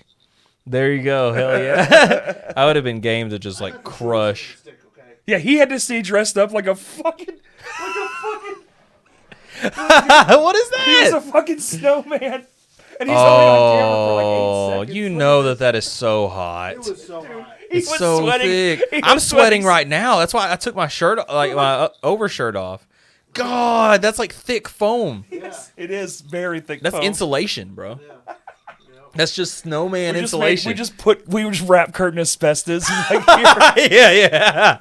Gave him mesothelioma. It's like Listen, and then we crushed 2 growlers of fucking Vino's holiday beer. yo.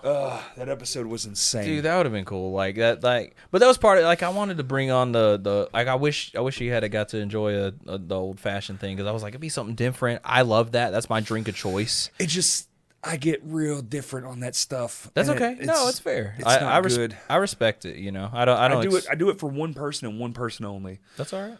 and it's Sean Hood. Yeah, Yeah, yeah.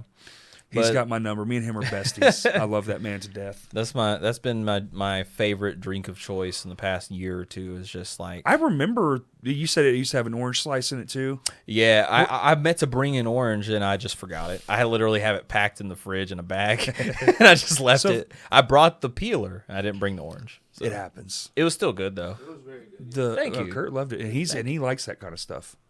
Appreciate that. Or That were makes you, me feel good. like y'all show? Do y'all have anything special planned?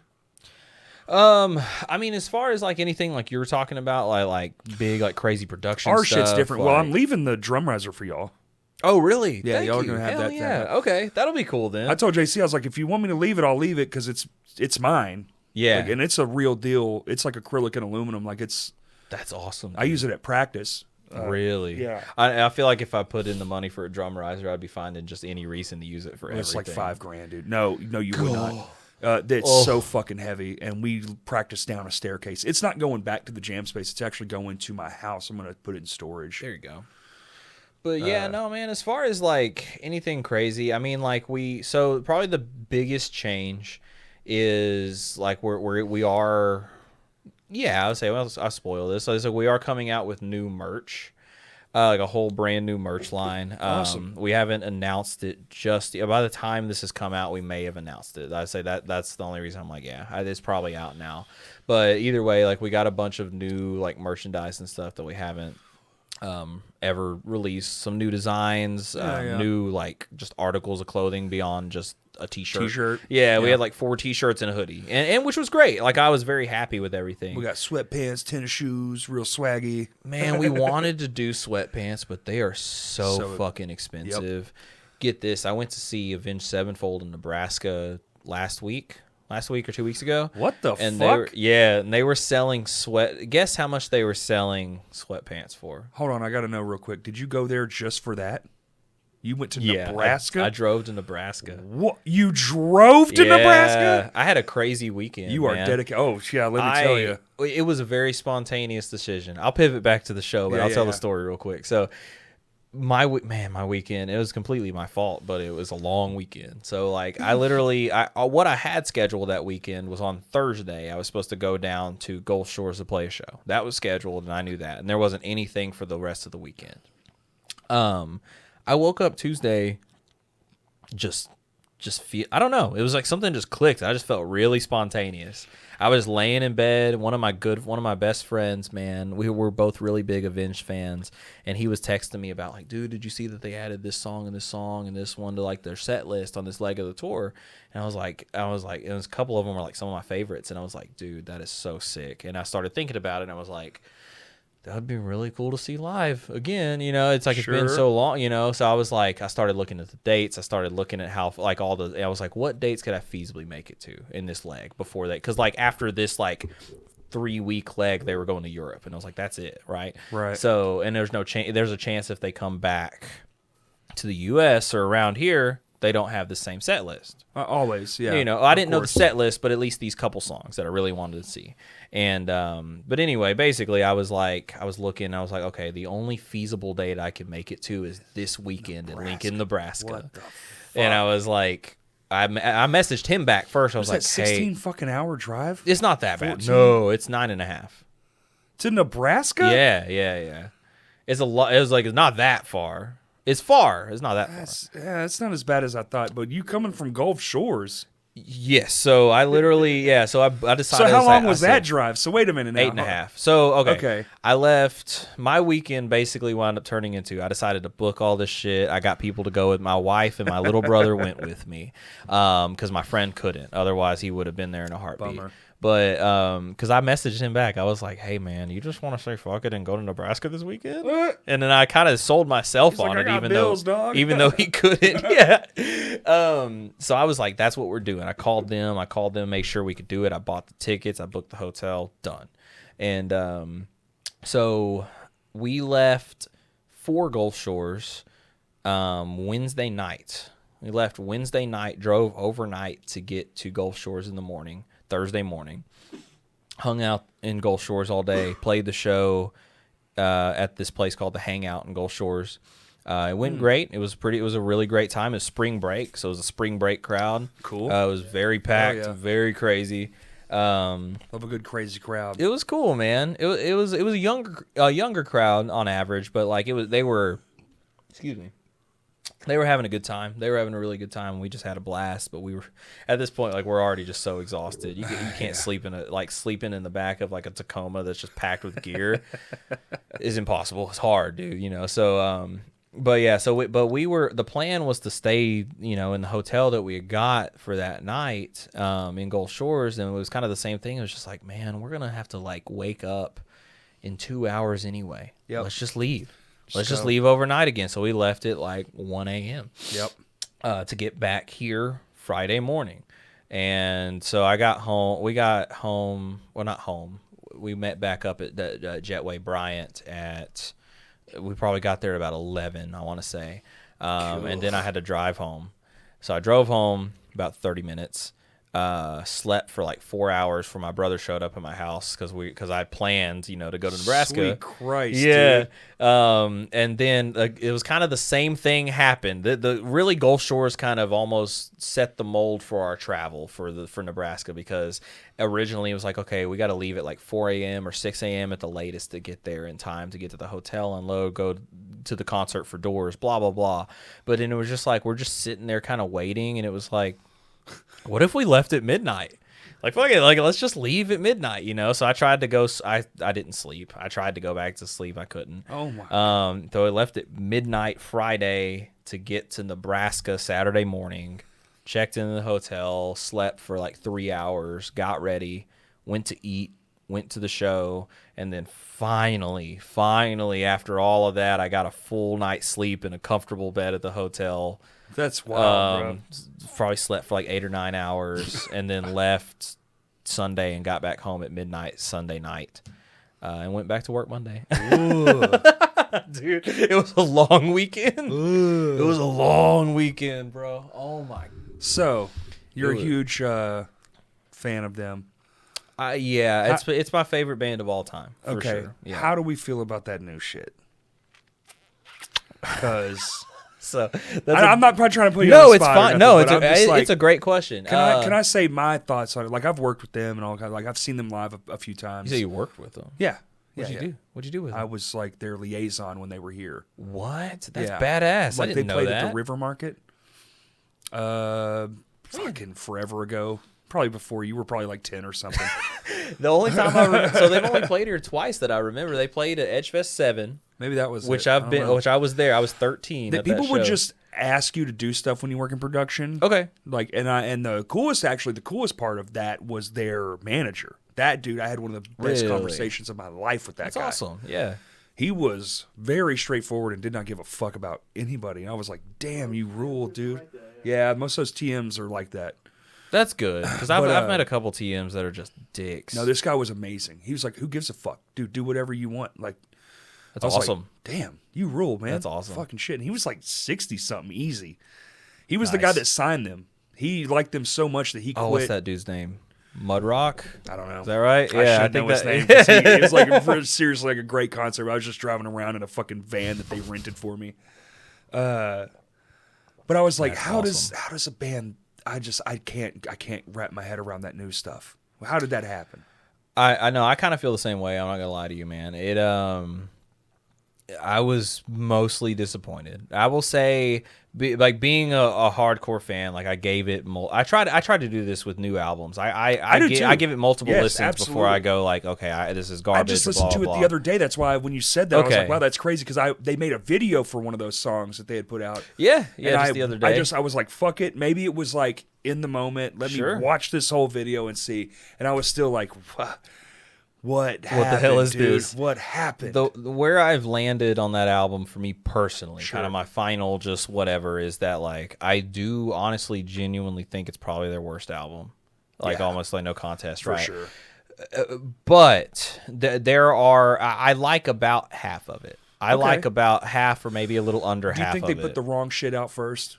Like sometimes that happens. Like when you pick a single and it's like a label is involved and you have all these minds going, this is what we're going to market because it's the most eco-friendly thing Mm-hmm. to market, when like the best song is not that song. Like Nirvana's fucking best song is not Smells Like Teen Spirit. Sure, yeah. But that's the one they put out because that's the one they think is going to go big, which it did. But I'm I saying would say it's got some staying power. sometimes they fuck that up and it's Yeah. not the right song to put out. yeah. Actually, that happens quite a bit. There's a lot So of I don't know that it has anything to do, like in my opinion, it doesn't have anything to do with like the singles that they released. I think the first single they released was really good.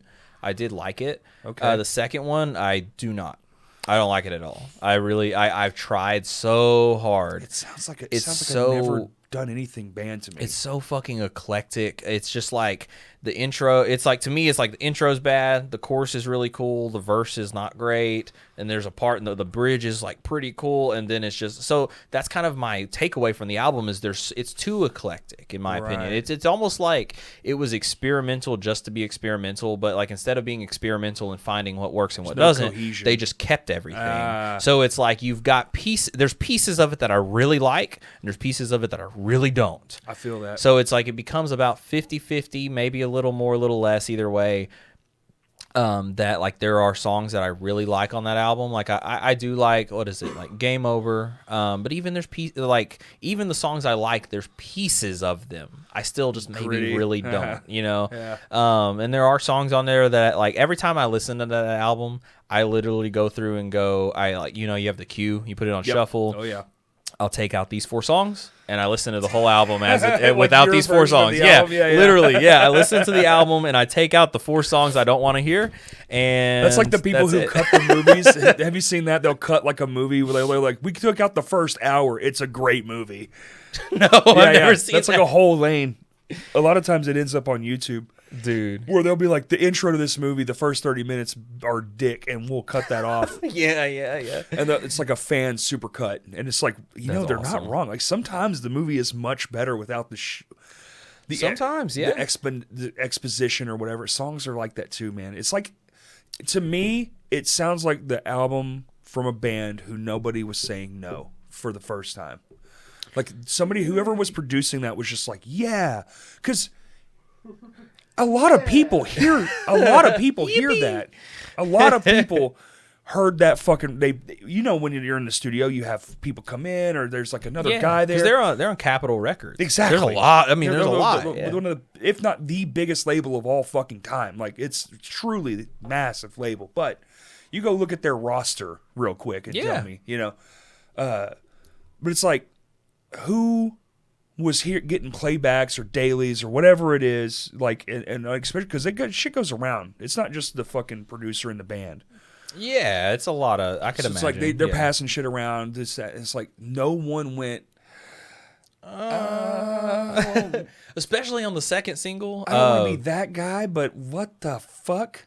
Yeah, we love you. That was the second single they released, and God, I think that might have goddamn, been the it's so first one I heard, garbage. and it is just it's uncontrollably It's bad. weird, man. Like, yeah, like so. And they're, by the way, I'm not trying to shit on that band. They're wildly talented people. Like they are I love. fucking the They're craziest still talent. even after that. All bias, whatever you Right. want to call it. I don't care. Like, Right. I'm just coming it's at it still, from like a musician's point of view. Like this yes. is how They're did still that group of people make this record? Yeah, they're still my favorite band of all time. Because no matter what, whether that album exists or it doesn't, You can't you take away still the- have City Yeah. of Evil and Nightmare and Self-Titled. All these albums, Waking the Fallen, that are like so foundational to me as a person and to me as a musician. So, I mean, such a big deal. Like they're Yeah. so influential to me. Like, and I still love them. I still listen to them. You know, so that'll never change. And it probably like I can't imagine it would at this point.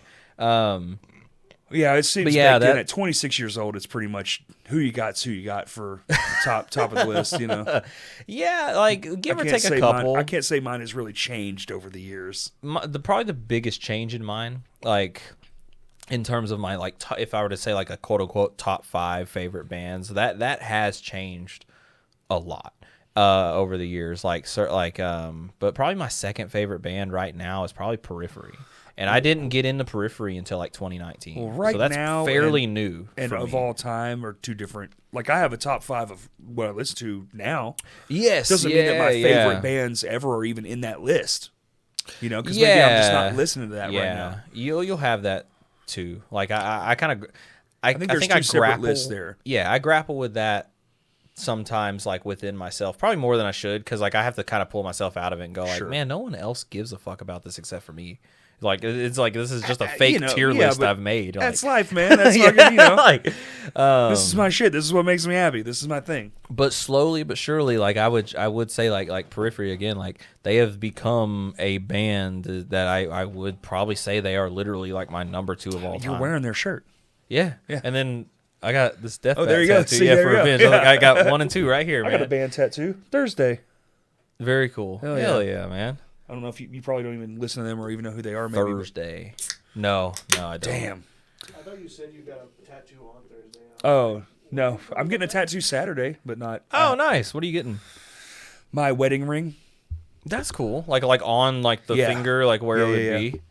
So like I fucking hate wearing jewelry, and I've always Okay. hated having a wedding ring on, and I've always wanted to get it tattooed. And for our 16-year anniversary, I was like, I paid for it in secret, and I was Okay. like, blah blah blah blah blah. And she was like, when are we gonna get new rings? Because we use those rubber ones, you know. Like we have the ones we got married with, but they're Okay. in like a thing. They're like encapsulated. Really? Yeah. Okay. Because I just wear we just wear ours. No, yeah, I love. I don't.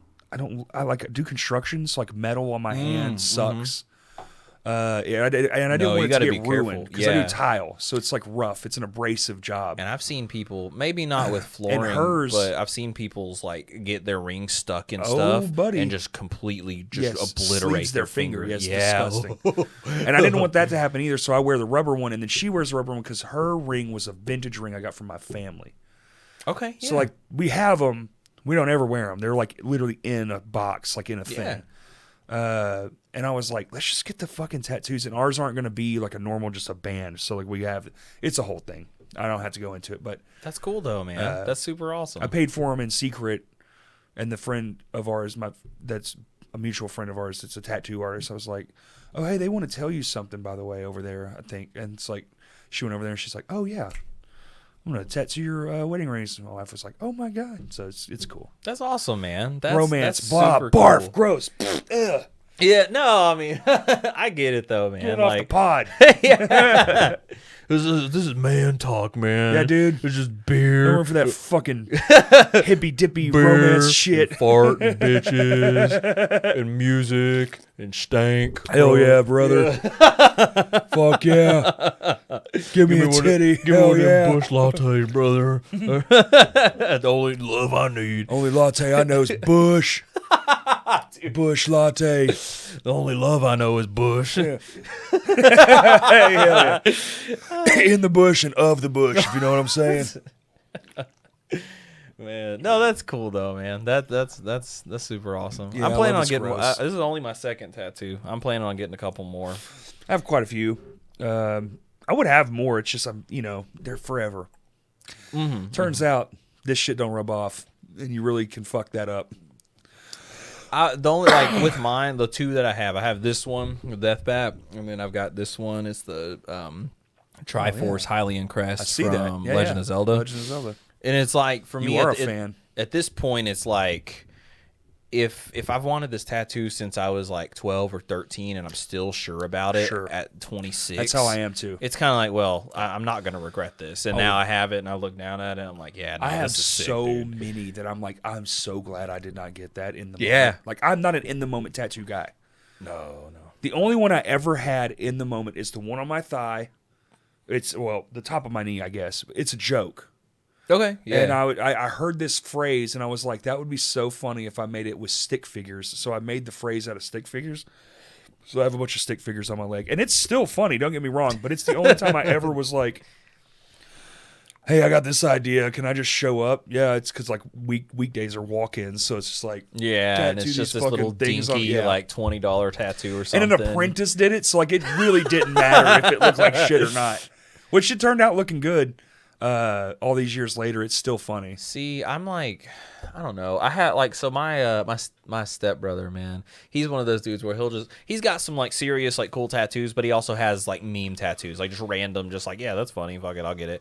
And I want to be like that so bad. But I can't do it where I'm just like, yeah, it's like just tattoo, just whatever. That's like this one. I can't. Yeah, I was like, I don't know. Eventually, I think I'm coming around to it more. I'm like, man, it would be funny to maybe like dedicate like a certain space on my body to just like, these are just my like meme, stupid bullshit tattoos. It's my this comedy is funny. leg. Yeah, the comedy thigh. Yeah. It's like, this is just kind of funny. Maybe not the thigh, maybe like the bottom. I don't know. Like It's a Garfield fucking comic strip that you liked. yeah, the Sunday funny strip just going down your arm. I don't know about that, John. My Silly Garfield. Yeah, you got lasagna on the Yeah, back yeah. of your hand. Like the only thing I have planned as far as like placement is like I want everything on this arm to be video games. I want everything on this arm to be music, like bands and stuff that I like really care about, like Thematic. my favorite stuff. Yeah. And then after that, I kind of had this realization. I was like, well, I probably can't fit everything I like on these, so I'll get all the favorites here, and then everything else will just kind Spotty. of go where it Yeah. needs to. I'm a maybe, spotted. so, I just like have all kinds of different shit everywhere. yeah. But I don't really. The only plans I have is for a Goofy one, but I've wanted it for so long that I'm finally like, okay, I'll get it. There you go. I'm gonna put that bitch on my calf too. Nice. Goofy Movie 2? Goofy. So it's a Pabst Blue Ribbon can with a mullet. Yo. Yeah, with the stunner shades. Hey, what you could do is like you could get Goofy, holding that I thought can. you were saying you were going to get a tattoo of Goofy. Of Goofy the dog. yeah. Oh, yeah. Or Mike cow. Gorsh Maxie. Gorsh, Max. Like, but you can get Goofy holding the PBR with the mullet. Dude, I love. Goofy's the only one in the Disney Pixar realm that we know has had sex. Whoa, wait. Oh, because he's got a kid. He's got a kid. But we about don't know Bambi? who the mama is. The mom got shot 4 seconds in, but she definitely had sex. This, but Bambi's dead. By now, Bambi would be dead. Yeah, deers don't last that long. I'm saying not even like getting shot because we hunt them. I'm saying like they just don't live a long life. Oh yeah, I mean I believe that. I believe that. Dogs. Jesus. That's Pauly Shore. Hell yeah. Hey buddy, this the we saw. Yeah, dude, our shows are gonna be awesome. Yeah, I'm excited to be at Vino's all weekend and then know. watch a solar eclipse and the world burn right after. It's cool that we're getting one last show in before everything goes to hell. I feel like it's The gonna Mayans go to are hell coming for back. like 2 days. The Mayans are coming know. back. Car. Fill up your car. If Actually, you're listening to this, yes. go to the gas station. Thursday, fill up your car I know. because they are The it's Tuesday when everyone That's leaves. what they're worried about is when everybody leaves the state. So and they're placing gas tankers strategically across the cities to make sure gas stations can get refilled. Oh, so they're gonna Think run about out a of million people Yeah. are filling up their gas tank. That is, Yeah. man, it's hard to fathom. That's the problem. Is it's just really hard to Dude. truly I conceptualize don't that it's care going to be what that many more nobody people. says. Yeah. There's no We are not ready for this. It's so bad in Hot Springs. In the Yeah. back roads, they're putting like a side of the road in dirt because I'm going out there every day for work.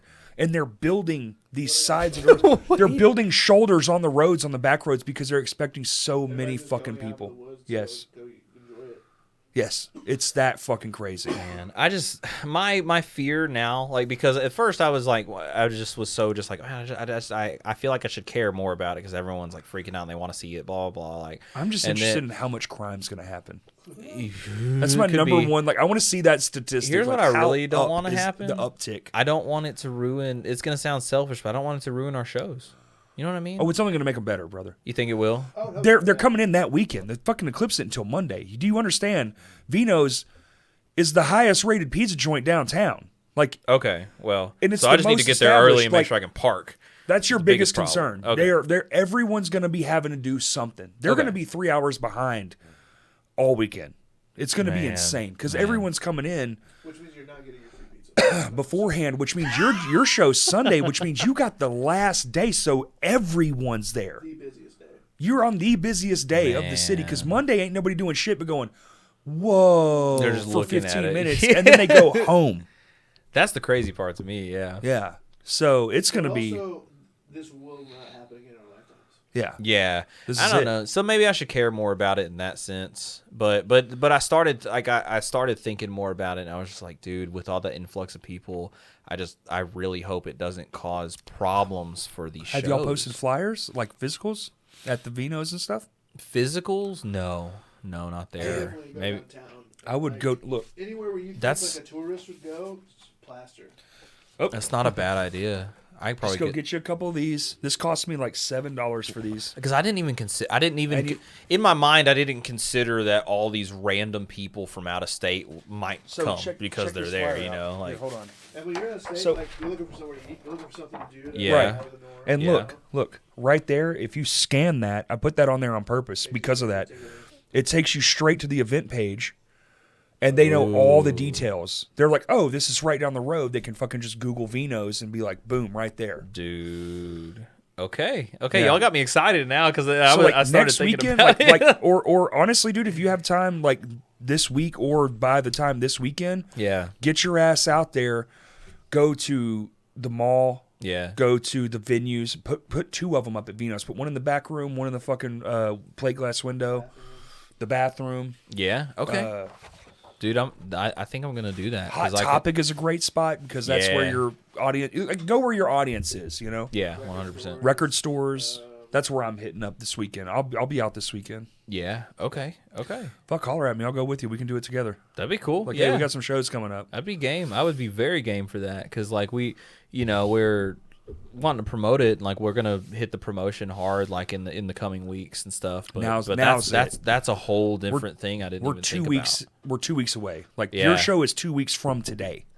Yeah, And by the no, time so this it's in- airs, it's in the it's frame this now. weekend. Yeah, yeah. You should just be having a conversation with anyone you know. That's every right. day From this Yeah. point Yeah. forward about your show. Yeah. Like that's how you guarantee success. All your fucking Because friends. we were talking about this earlier. You can't guarantee that they've heard about it. Brother, the amount of People people. close to you. Our show is our biggest show probably ever we're going to have. Yeah.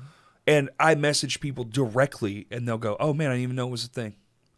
These are people that are Damn. fans. Like they follow the pages. yeah, They do like- all They the just don't videos. see We've it. put out a music video, 3 for this record, but 1 particularly in this promotion cycle. Like, and we've done 2 different flyers. We've done tickets. We've done event links. We've done, dude, honestly, like a merch. Like if we get 100 reacts, we'll release the merch we're doing. Did you say fucking burp at the same time? Yeah, I did. Sorry, I was just so Sorry. But we've done all the things you can do as a band next to digital, like face, like iPhone video, which we're going to do this week. And still people are like, I didn't even know it was happening. Man. See, that's depressing to think about. That hurts worse than, Yes. hey man, I already know. Can you stop like messaging me about it? Yes. You know what I mean? Like, honestly, it's like Yeah. if If you've, that mindset anyway, then they weren't your friend. They probably weren't gonna come anyway. like, if you're not going to Shit. come, that's fine. Like, don't Yeah. come. But like, it's a cool thing we're doing. Like, you buy the pre-sale and it's like you get the record. Like you're getting a physical that fucking is cool, record. man. I want to ask you a question, man. Yeah.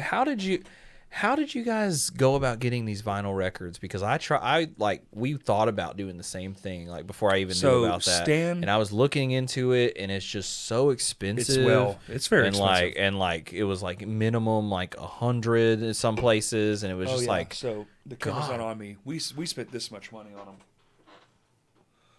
Oh, so okay. So, the thing is we're not making any money from this. Like I think people see that number, and they think, man, for one band, it's like, well, it's not. It's the thing itself is not what you think it is. It's not like a normal thing. We would never normally do that, but like we're literally making $0. We're spending it all on this fucking thing, like the vinyl records and the show itself. Yeah. At this point, you're almost attempting to just like recoup even just a little bit. We never will. Here, never will. No. Here, turn the camera off me. This is how much that record cost. Like, yeah, with all of it. $500. Yeah, with everything said and done, like the recording, the mastering, so that's why when we sat down and I had this idea years ago, like I want to make this fucking show that's not a show, and I want to do this weird shit where we're all kind of like it's like together at the same time, but it's bigger than a show kind of idea. And it's like, well, I don't even know what that looks like. So you refine the idea over years and years. I've talked to Kurt about this idea a multitude of times, and finally it's like, let's make this record. It's like sparkles. You know, your brain goes, this is the fucking one where you try some wild shit. Because you would think, we're releasing a band, why wouldn't we get Zash, like our homies? Like, why wouldn't we just stack the bill, you know, and just guarantee it's like, well, for this one thing, let's just do something a little bit different. And that's kind of the whole vibe the whole time. I'm excited to see it, man. Like I respect that because we just kind of went for a more traditional show, you know, and all the times I will never do this again. Fucking the amount of goddamn work I've put into this show is more than I've put into any show. And I used to run a festival. I'm good, dude. Yeah, I'm good. Yeah. Like. You said you want to run a festival? No. Let's do it. No. Like I'm good. Like I'll never put this amount. Like the next time I have this kind of shit for a show, it's because somebody is paying for it, right? Yeah, someone's fronting the money for it. Yeah, yeah. And then it's like, oh, well, that would be cool. Like if you want me to do something for you, gladly, but never. You got a microphone in front of you right now. Oh man, thousands of dollars. So I mean, you just saw just for what we're doing. $20 million. Maybe not that many. Not 20 million. If you want to ask for it. Yeah, $1 million bucks. I could do something really cool with $1 million bucks. Oh yeah, I could do something people. I would hope so. I would do something people would love for $1 million. Ooh, maybe not that. Yeah, probably not. Yeah, maybe not that. Probably not. Maybe not that. Maybe not that ever. Yeah, I've seen that. Though. You know what? I don't need it. Really? You saw them at Vino's? I'm old, dog. Bro. Juanita's too. Yeah, old really? Juanita's, yeah. Wow. I played it at Juanita's. Like I knew them before it was a thing. You know, it was like I've seen them before it was like a thing. That's crazy, man. Yeah. That's pretty cool, though. I've seen a lot of bands before they were a thing. It's kind of weird. Like even peers of mine who are like my friends. I'm like, that's rad, bro. I'm really stoked for you. Yeah, that's super cool, man. That is super cool. But no, man. All in all, like we are still very excited for the show. Like the merch is a big deal. Like us just getting. Are y'all pressing it on physical at all? We're not. No? We really thought about it. Like that was the reason we thought about doing vinyls, and then it just turned out to be just too expensive and too short a time. Y'all have like that punk vibe. Y'all could easily do cassettes. And that's cheap as fuck. Yeah, man. I don't know. Maybe we will. Talk like to later. Jackson Gladden. Okay. He does them. I think he does them for like $2 a pop or something. Wait, for real? Don't misquote me, but I think it's like that. It's cheap. That could be cool. That would like it more. Even if it's just a collector's item at that point, that would be cool. But that's all you need. Yeah, that's kind of was our thing. That's why we were thinking more vinyls, because it was like vinyls are very big right now. But vinyl people records. actually listen to vinyls, so you can't just that too make some bullshit and put it on vinyl. No. Like it wouldn't be like that. Like we would. If we were gonna do it, it would have a lot of care into it. Like it would look cool, but obviously it would have our music on it. And it would sound good, and we like it's gonna be something that we're happy and proud of course. Like, did you see the Terminal Nation drop? Did you see the vinyls they put out? Which I know they have a label backing them, but it's no, I like didn't see it. it's incredible. Like some of the prettiest vinyls I've ever seen. It's like that. That's awesome. That's the fucking move. Like if we had that kind of fucking thing, like holy shit. Because I want to say like over a year ago, maybe almost 2 years, like whenever it was that we kind of like just like talked about like, oh, it'd be cool to like, make this EP and put it out. It was like, yeah, let's make CDs, let's make all this out, blah, blah, blah. But as it got closer to time, it was kind of like, honestly, at this point in time, like, it kind of feels like it would be a waste of money to make CDs. It really does. I think you're right. People I don't think listen. CDs People are don't ass, listen yeah. to CDs. You might as It's well like, just make a fucking postcard. yeah, it's like I love the idea of it. I love the idea of having something physical. And I used to collect CDs, like I still have a bunch of CDs of my favorite albums, but right? they don't hold up. The shelf life is shit. Like they're hard to store. I think the same way. I think the same way. Kurt's like a CD. Yeah. I feel like the same way vinyl records have kind of resurged. CDs maybe will in like 20 years, Give right? it 20, 30. But even that, I don't know, man. That format would have to. They're gonna have to. They deteriorate on the shelf. Like if you leave it enclosed in a case, they won't play in 30 Wait, years. really? Yeah. I didn't know that. That top little layer, if it gets heated up and cooled down and like the Well, that's a temperatures whole get to other it, problem I didn't consider. which I mean, vinyl records will as well, but a vinyl record at least will be like, wah, wah, wah, wah, wah. Yeah. Like you can still listen to it in a way, but they just, it's a dead medium, dude. Yeah. In every way. So like just as far as physicality goes, it's basically just going to be merch and which we're very excited for what we're going to release. 5 years, people are gonna be like, everything's on CD, CDs, bro. dude, Everything. it's coming. I do think there will be some nostalgic resurgence But of CDs you have eventually. you have to understand, like even video games it's over. Like there's no more physical copies after this console. I after know this it's gen. weird, man. They just took it out of all the stores. It's over. I saw that. So- Best Buy is pulling off. Physical So what I was media. telling you, Stan hooked us up. It's a small batch company, dude. And you know what? That's probably people like in our height, at our levels, should probably be searching these out a little bit more. I can give you the link after this. Yeah, please do. It's they only do up to a certain amount. So like anything over that, you're going to a different company. So they have room to where it won't take them fucking a year to get your stuff. I think the max we'll wait is like 2.5 to 3 months. Wow. And that okay. is after, of course, you get the masters made. Now, they have a thing that they offer where you don't get a master. So if you're confident in your vinyl, like we had ours mastered for digital and vinyl, because there's a big difference. I've heard that before, and that's not 'cause- something that I didn't realize that. I think at the I time. think if I'm right, I used to remember this. I don't know if I'm still right or if I'm misremembering it, but I think vinyls step on the mids real heavy, so you shift the way you master it so it comes out better on vinyl. If that makes sense. Okay. It's like the vinyl mastering is definitely different. Yeah. Like when you listen to them yeah. side by side, just like there's something different in these. At least crazy. what I was listening to ours back to back. But anyway, you get that made and then they send it to you. Now there is an option they have where it's like a flat rate. You get fucking 200 of them. They're on black. They're in a cardboard sleeve. Like it's like the bare minimum thing, and it's like a month or two. And you can just get them, and it's a fucking really good price. I think it's like $1,200 For how many? for 200 of them.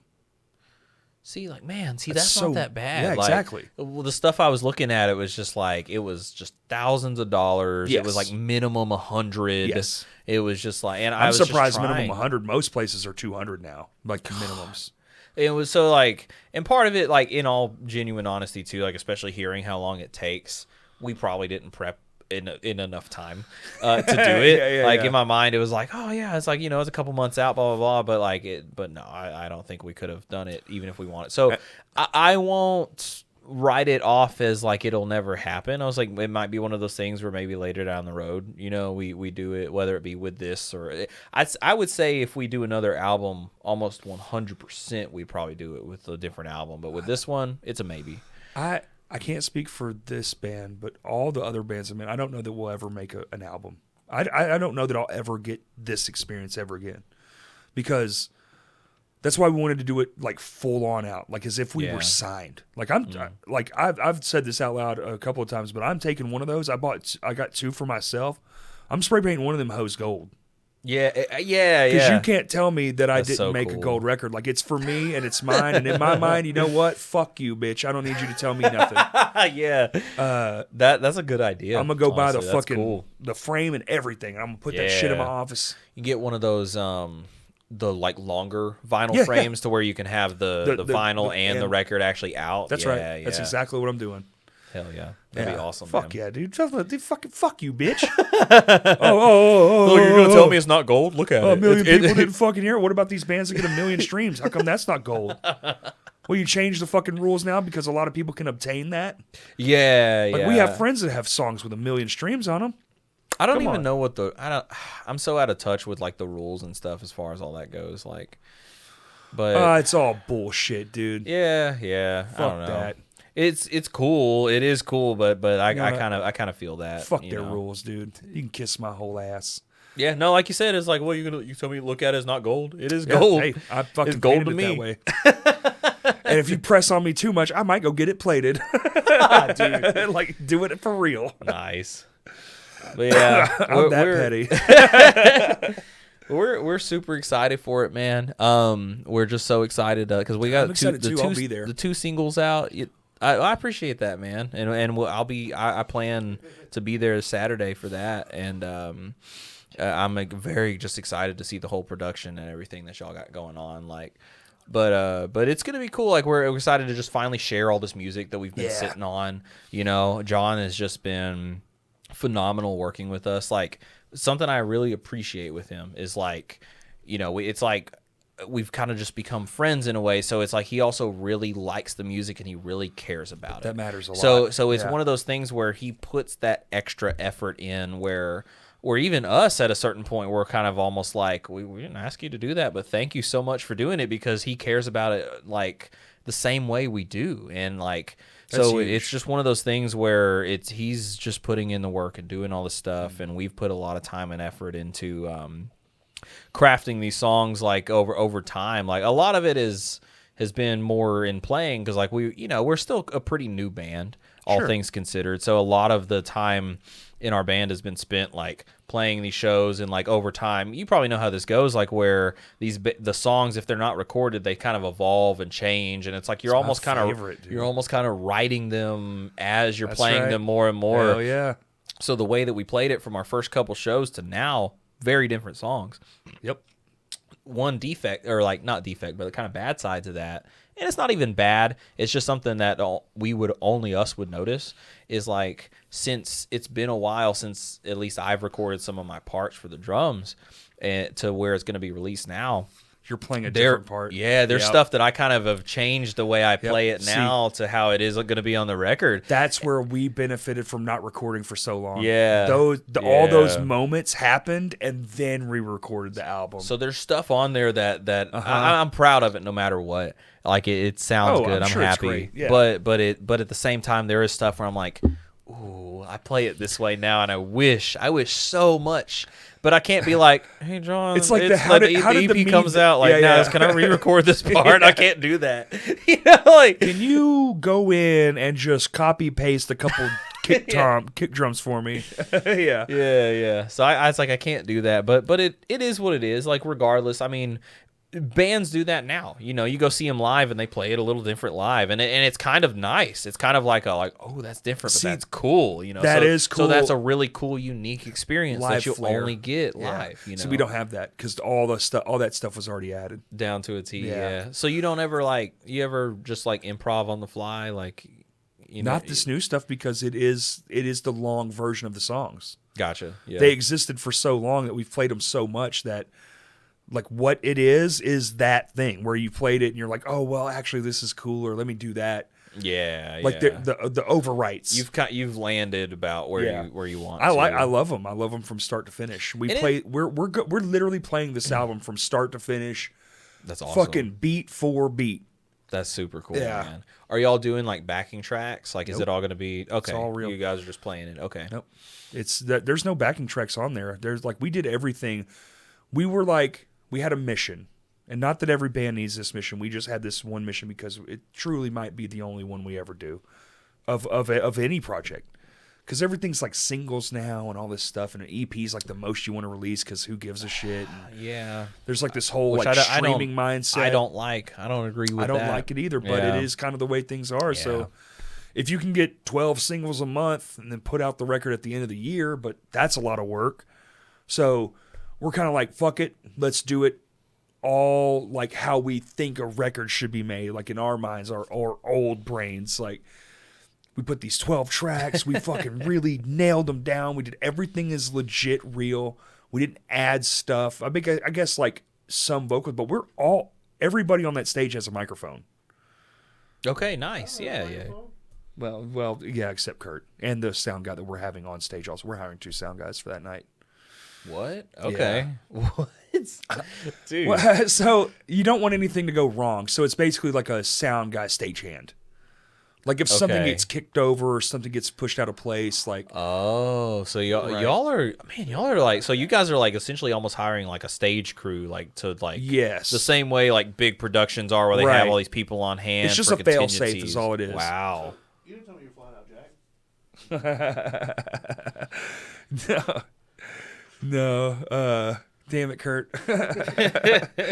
No, it's just a fail safe because and it's only for the record portion of the show.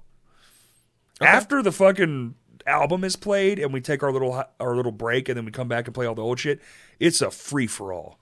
We're gonna be fucking wrecking shit. So y'all are doing like 2 sets. Yes, Full album playthrough, and then from start to finish in everything order, else. and then after that we're playing this weekend.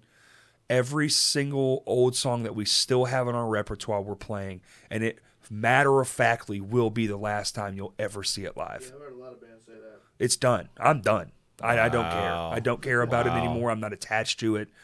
It just doesn't mean what it used to. A bunch of fucking Sure. children wrote those songs. Like, actually, like we were in our fucking early 20s writing that shit. Like, I don't care. I don't care. yeah. Even relearning it, I'm like, dude, I can't even barely move this fast. Yeah. You know? Like, Dude, so it's just awesome. like, and it's just not what I'm Pussy. into. No, I'm not a pussy bitch. I fucking still 20 fucking songs in a row. blast beat at 300 BPM, dog. I will on fucking Saturday. All you motherfucking haters show up, bitch. He's gonna be able to. Oh, no, I will be for sure. But you know what? I'm so fucking petty. I will do it, though. I'm so competitive. I'll be like, not only will I do it, I won't even pretend like I'm breathing hard. I'll be, sup, dude? Dude, nice. Catch me outside on the parking lot, just fucking X'd out. You got a pizza like slice it on your face, just kind of Just licking the pepperoni. Yeah, you're just like taking little nibbles at a time, so you don't have enough energy to lift your hands. You're like, But we're doing that, and then we have to tear all that down because the next night is y'all, and the night before we're setting up because it's Brett's birthday thing. yep. So like it's a full weekend, dude. It is. I'm gonna be at Vino's literally 3 fucking days straight Yeah. No. because So I'll be there for our show all day. I'm playing. Let's see. I'm filling in for a trader's funeral for that Brett's birthday bash show. So I'm going to be playing that show, and then I'm coming to y'all's on Saturday, and then obviously like I'll be there Sunday for the Espionage show. That's what's up, dude. I'm coming at the show, and then I'll be on my way. I hope so, dude. I fucking hope so. Dude. Crazy, bro. Like, listen, their production is just so crazy that like you just don't know what's gonna happen. It's gonna man. be You're crazy, but mess it's gonna be yourself. crazy for that space. Like we're not going. I mean, the fact that we're bringing in a drum riser is already insane. Like that, Yeah, that's yeah. crazy. That's But awesome. we're gonna though. be like, I don't know. I like my idea. what are your idea? Talk about it. The lights? Yeah. No, we're already doing that. It's 2 different light shows. okay. Yeah. So we're doing the old stuff is gonna have our blinky lights. We're like known for like the blinky, the big tall slender lights. The oh blink- yeah. Yep. I call them the Blinky Boys. So the Blinky Boys are for the last set. We're gonna go true to form. It's gonna be a right, the My Hands to War set you've always seen, and then the album we're giving the special treatment to because it has Yeah. truly been a fucking labor for this thing. And How long have you been working on it? 5 years. Wow, God, we were getting in our heads where it's just like, man, it's almost been 2 years, and we're just like, like, No. that's crazy, man. Well, no, I say 5 years, dog. It's actually been 7 because, God, well, we were working on a concept for a record, but we had 2 records we were going to do inside this amount of time, and they were both thematic, and then it was like 2 records were supposed to be in this amount of time. So we had these crazy ass ideas, and we were going to do the second album was going to be a movie. It was going to be one long video. We were going to shoot a horror video and write a record to it. Well, we were going to write the record and then shoot a horror video to the record, but but that idea is long gone. But then Dustin passed away, and it just became about that. And so we had to change and shift gears, and we had to relearn, and and all the songs shifted, kind of like the tone of the songs definitely shifted because the whole record's about that. okay, So you'll hear more about it this Tuesday. okay, And if you're listening last Tuesday, go check it out. But it's yeah. So 7 because he died 7 years ago. So yeah, 7 years. man. That's wild. It's been that long.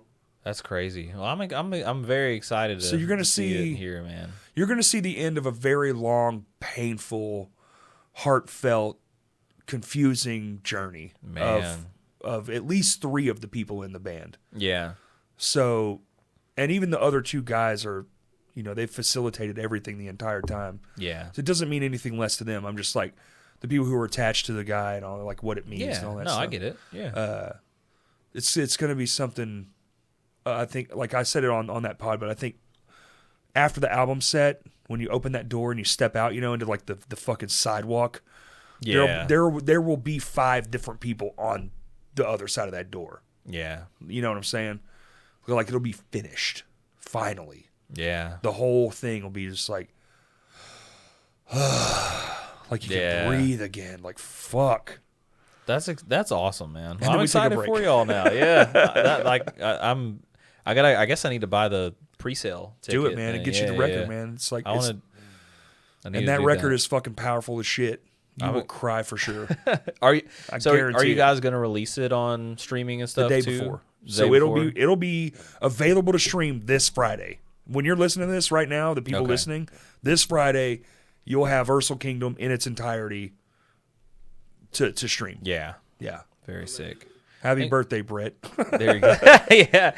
See, I think there was a piece of me that wanted to release REP the day before also, but I think we decided against. I didn't know when y'all's was going to release. I was like, I don't want to Right. release it on the same day as their release, so it's like we'll just release it on the same day as our release show. Oh, so y'all's So- will be released on Sunday morning?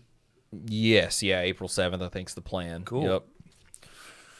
So, Well, damn. but either way, Thanks I for mean, that consideration, dude. That's like y'all didn't have to do that at all. That's awesome. We just, I mean, it's just something we just didn't want to step. Not to like step on toes sounds extreme. Yeah, that's the wrong way to say it. For sure. But in our minds, it was just like we didn't want it to come off like it was like okay, we already got 2 album releases happening in the same weekend, yeah. right? So we don't want to accidentally have it be the same day. Oopsie doodles. Overshadow. Do this. Yeah. It was like we're not like that. We don't want to be like that. So it was just like let's just release it on this day, and that's kind of a guarantee that like because also like the other thing with it is too is it's like. In all genuine honesty, if you've been to a T show or Espionage, you've heard these songs. Sure. We don't have a lot of songs, right?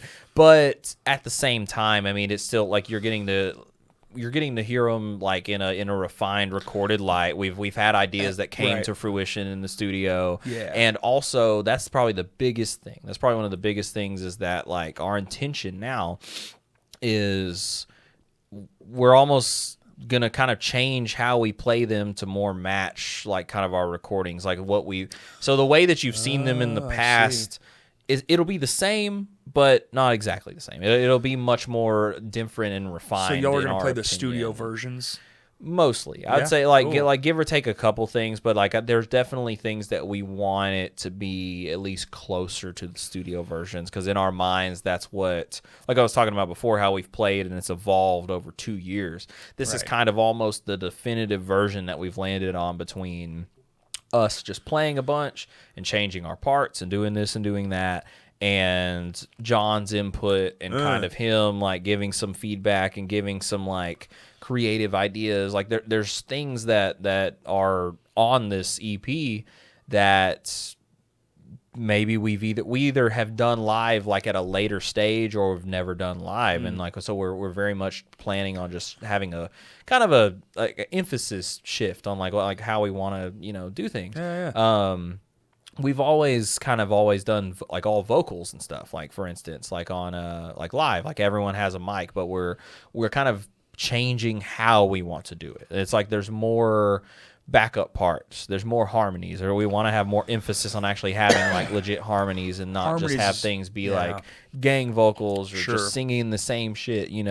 There's more room for that, and so we're trying kind of behind the scenes trying to like prep for that and get ready and like get everybody like in a point to where it's like we just want to up our live performance, especially compared to how it's been. And I don't think it's been bad. At least I hope not. I don't know. Like I feel like I could say that and it'd be like sucks. I was like this shit. I was like I don't know. I was like I'm glad to hear y'all are up in your shit. It's lame, lame ass live show, whatever. But no, dude, no, that's ridiculous. But no, like I mean, I feel very good about where everything's been, but it's just the idea of like wanting to continue to grow, and it's like we changed our set list. Like we're not playing. As far as like covers go, right? Extra songs that aren't originals. We're not doing anything that we did before. No, you just do you. We're revamping. Yeah. It's a new year. It's going to be a big year for us as far as this EP, new shows. And there's other big shows that are happening this year for us too that we're excited for. And like we just want it to be fresh. We want to keep being fresh and keep evolving and trying to not let ourselves be completely stagnant and just the same, because it's don't stay boxed in. It feels wrong to say like, oh, like we kind of did that like last year, but it's only like year 2 of 2, right. And so it's like, no, it's more of just like, every band is going to have those spots where you've got the same things you're doing. You got the things like that. And that's part of it. Like that's kind of how it has to be. You can't do something different every night. You can't, and that's fine. But we are just still at the same time trying to evaluate and go like, okay, these are different songs we want to do. This is these are different things that we want to do. Even like on production side of things that people will never see, stage production stuff, like absolutely with like Zach's setup with like our in-ears and shit. Like we've got like new splitters and things that are going to make it more convenient and better for us. And all this stuff that like won't matter to anyone else but us, but it'll make a big difference as far as what people are going to see. It will make for a better show because we're more comfortable. That's right. We can hear better. Blah blah blah blah blah. Better input, better output. Yeah. So I am very very excited for the show and for the year, and we've got some other good shows coming. How many times? I think we're playing 3 shows with Espionage that month. So it's like there's that one. Damn. And then we're playing in Jonesboro. Okay. With a band called The Storyline that we're friends with, and they're actually going to be playing with us they're on our EP show. So they'll be playing there. And then we're opening for Red Jumpsuit Apparatus at the Rev Room. Oh, that's right. Yeah. Us y'all in any given room. Any given room. Any given room. Yes, any given room.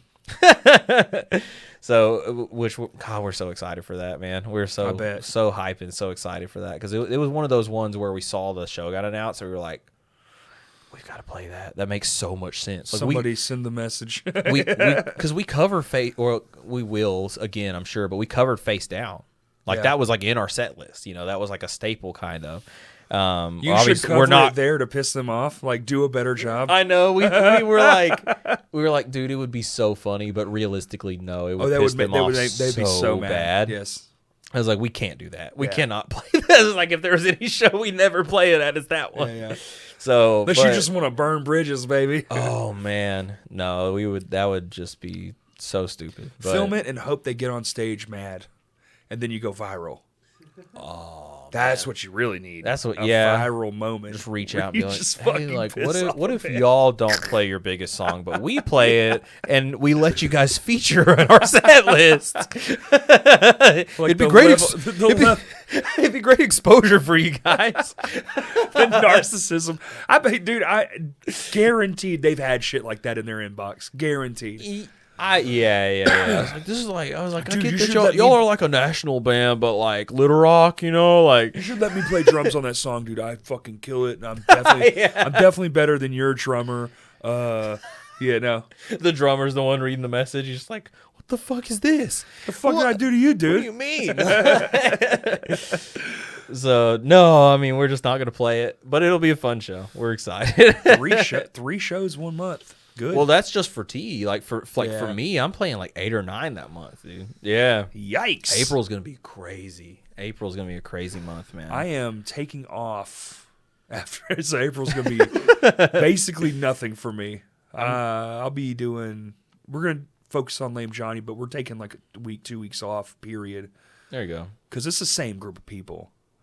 Yeah, okay. Like, not Lame Johnny. Lame Johnny is just 3 people, but they are all 3 of us are in my store as well. So That's how, man, that's about how it's gotten with me. We have these songs. We have these songs that I really, really, I don't care if we don't play a show with them. Like, that part doesn't bother me, but I want them on tape. Like, I want them recorded. Yeah. And I want to do it some cool way, and I'm still trying to figure that out. I know I want it live streamed. I just don't. I keep going back and forth between these 2 ideas, between like which studio to use and all this shit. So like it'll be cool though. Yeah. It'll be like matter of factly right here. This is it. There's no other way to obtain it. You have to come here and get the live version. Yeah. Yeah. There you go. Real punk rock shit. Real punk shit. Real true crushed punk. Crusty, crunchy. Just in your face, yelling about the stuff. Fuck everything. Dude. Nice. I want to lose about 100 pounds before that, though. Oh, yeah? Shout out to Zashed. Start doing some running. Some push-ups. No, just turns out having a working thyroid will make you lose weight. That's crazy, man. So what, like, are you, like, you've got stuff that's, like, has it working now? Oh, yeah. Yeah. No, I've lost like 45, almost 50 pounds. God dang, Yeah. man. No, Okay. it's crazy. Okay. So it's literally, you just haven't had a metabolism. And That's all it. of a sudden you do. Yeah. That's fucked up, man. I was talking to my mom about it, too, and I was like, tell me if I'm crazy, but it was this moment. And she was like, I was just thinking that the other day. She's like, it just makes no sense. Everything goes to like this one point in time when I was in 9th grade. Oh, so fucking long ago. And That's when it started? yeah, I used to be fucking skinny, dude, like regular sized. And I was tall for a 9th grader. I was one of those kids that like got tall. And then in 10th grade, you come back from summer and everyone's taller than you. You're That's like, how- fuck. That's how I was in 7th grade. Like I hit 6 foot relatively young. And then nothing. And then like at the end of high school, I put on like another 2 inches. And now Wow. I'm back down to like 6'1". See, here's what's funny. But like in 7th compressed grade, spine. so I'm not tall, obviously. I was like, Right. that's no secret, right?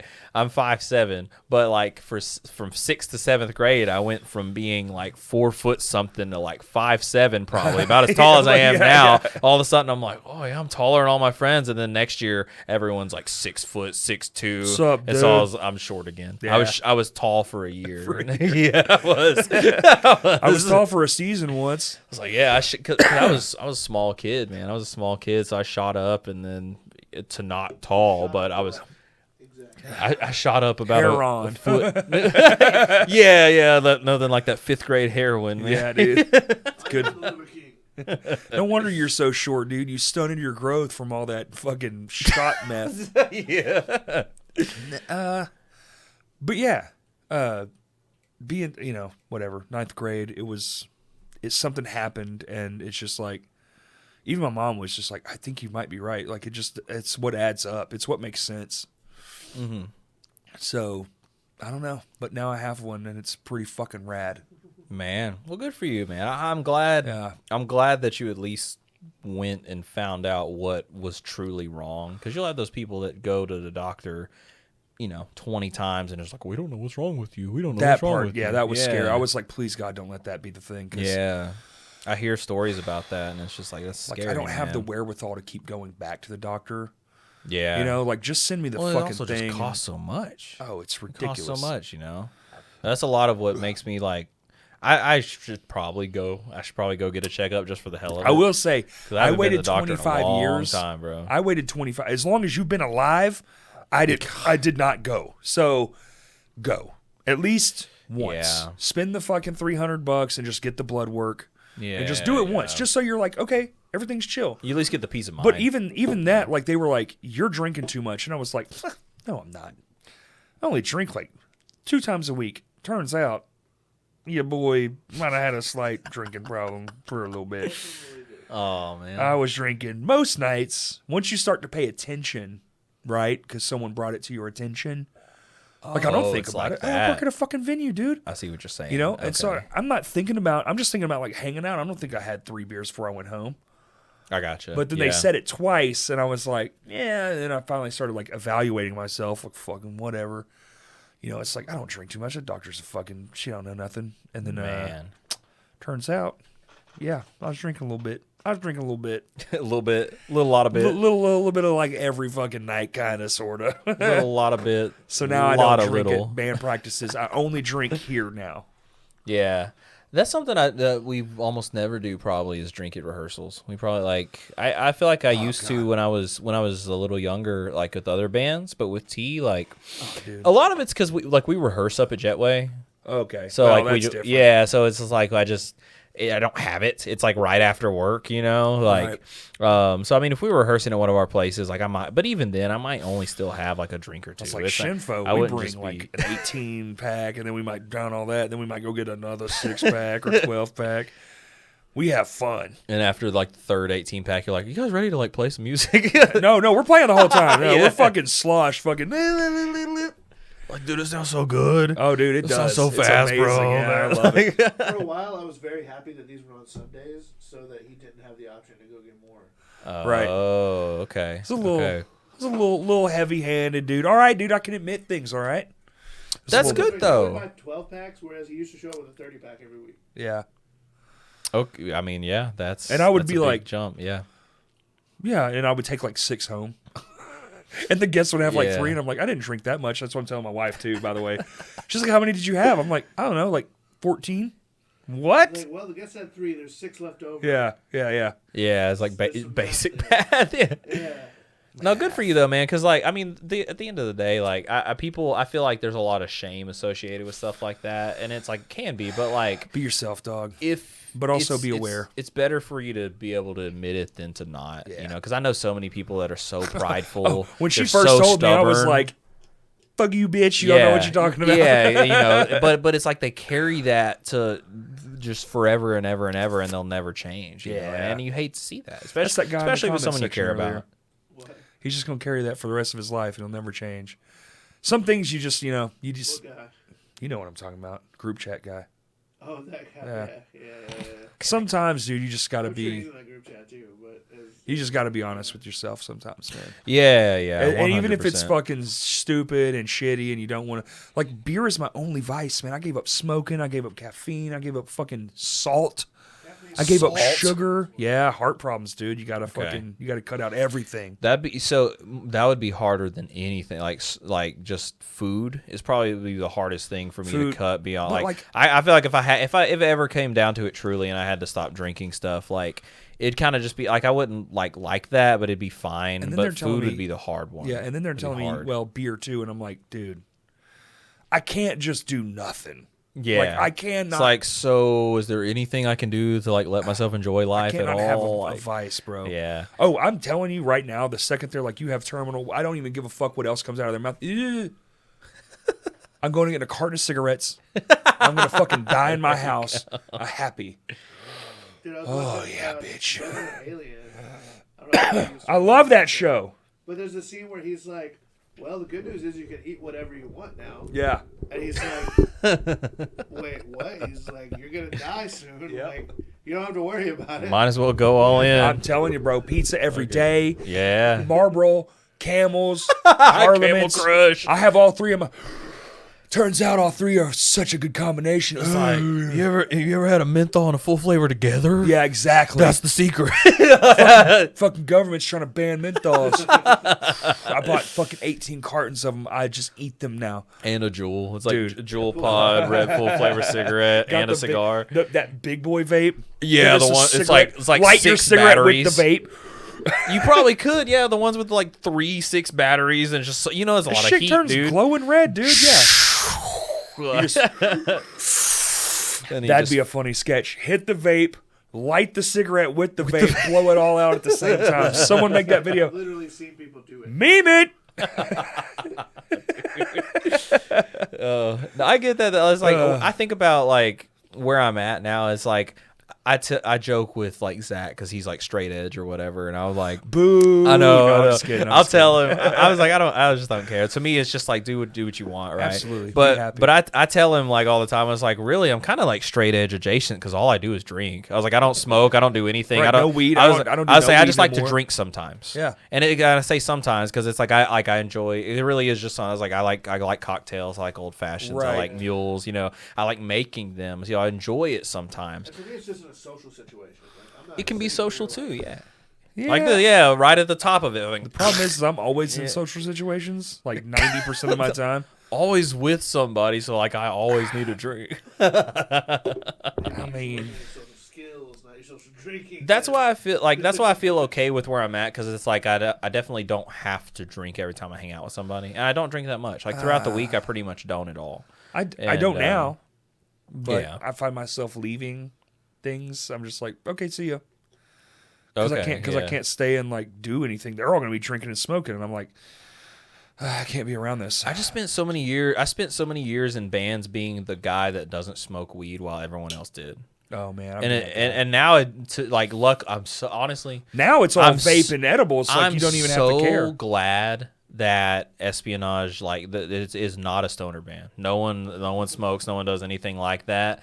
And See how you dress? Fucking yeah. losers, dude. Dude, hey, here's a funny story. None I of you are forgot about smoking. this. I went and helped my stepbrother move yesterday. He's moving into a house out of his apartment, and it was a lazy day. I was like, I'm moving. I was like, I'm not trying to like look good, like whatever. So I just put a beanie on, whatever. And I was walking into this gas station. It was a Shell, and from behind me, I hear, "Hey, bro." Hey, bro. And I was like, what the hell? I turned around and looked, and he was like leaning out his window. He was like, hey, dude, you like mushrooms? I was like, no, bro, I'm good. He's like, all right, man. It's all good. I was like, Was he in a gray car? I think so. Because, like, no lie, Saturday night at Vino's, no, not Saturday night, Friday night at Vino's, I'm outside on the fucking, and somebody in a gray car leans out the window and goes, you like perks? And I was like, no. And he's like driving away. He goes, bro, please buy these for me. Like, yes, he's.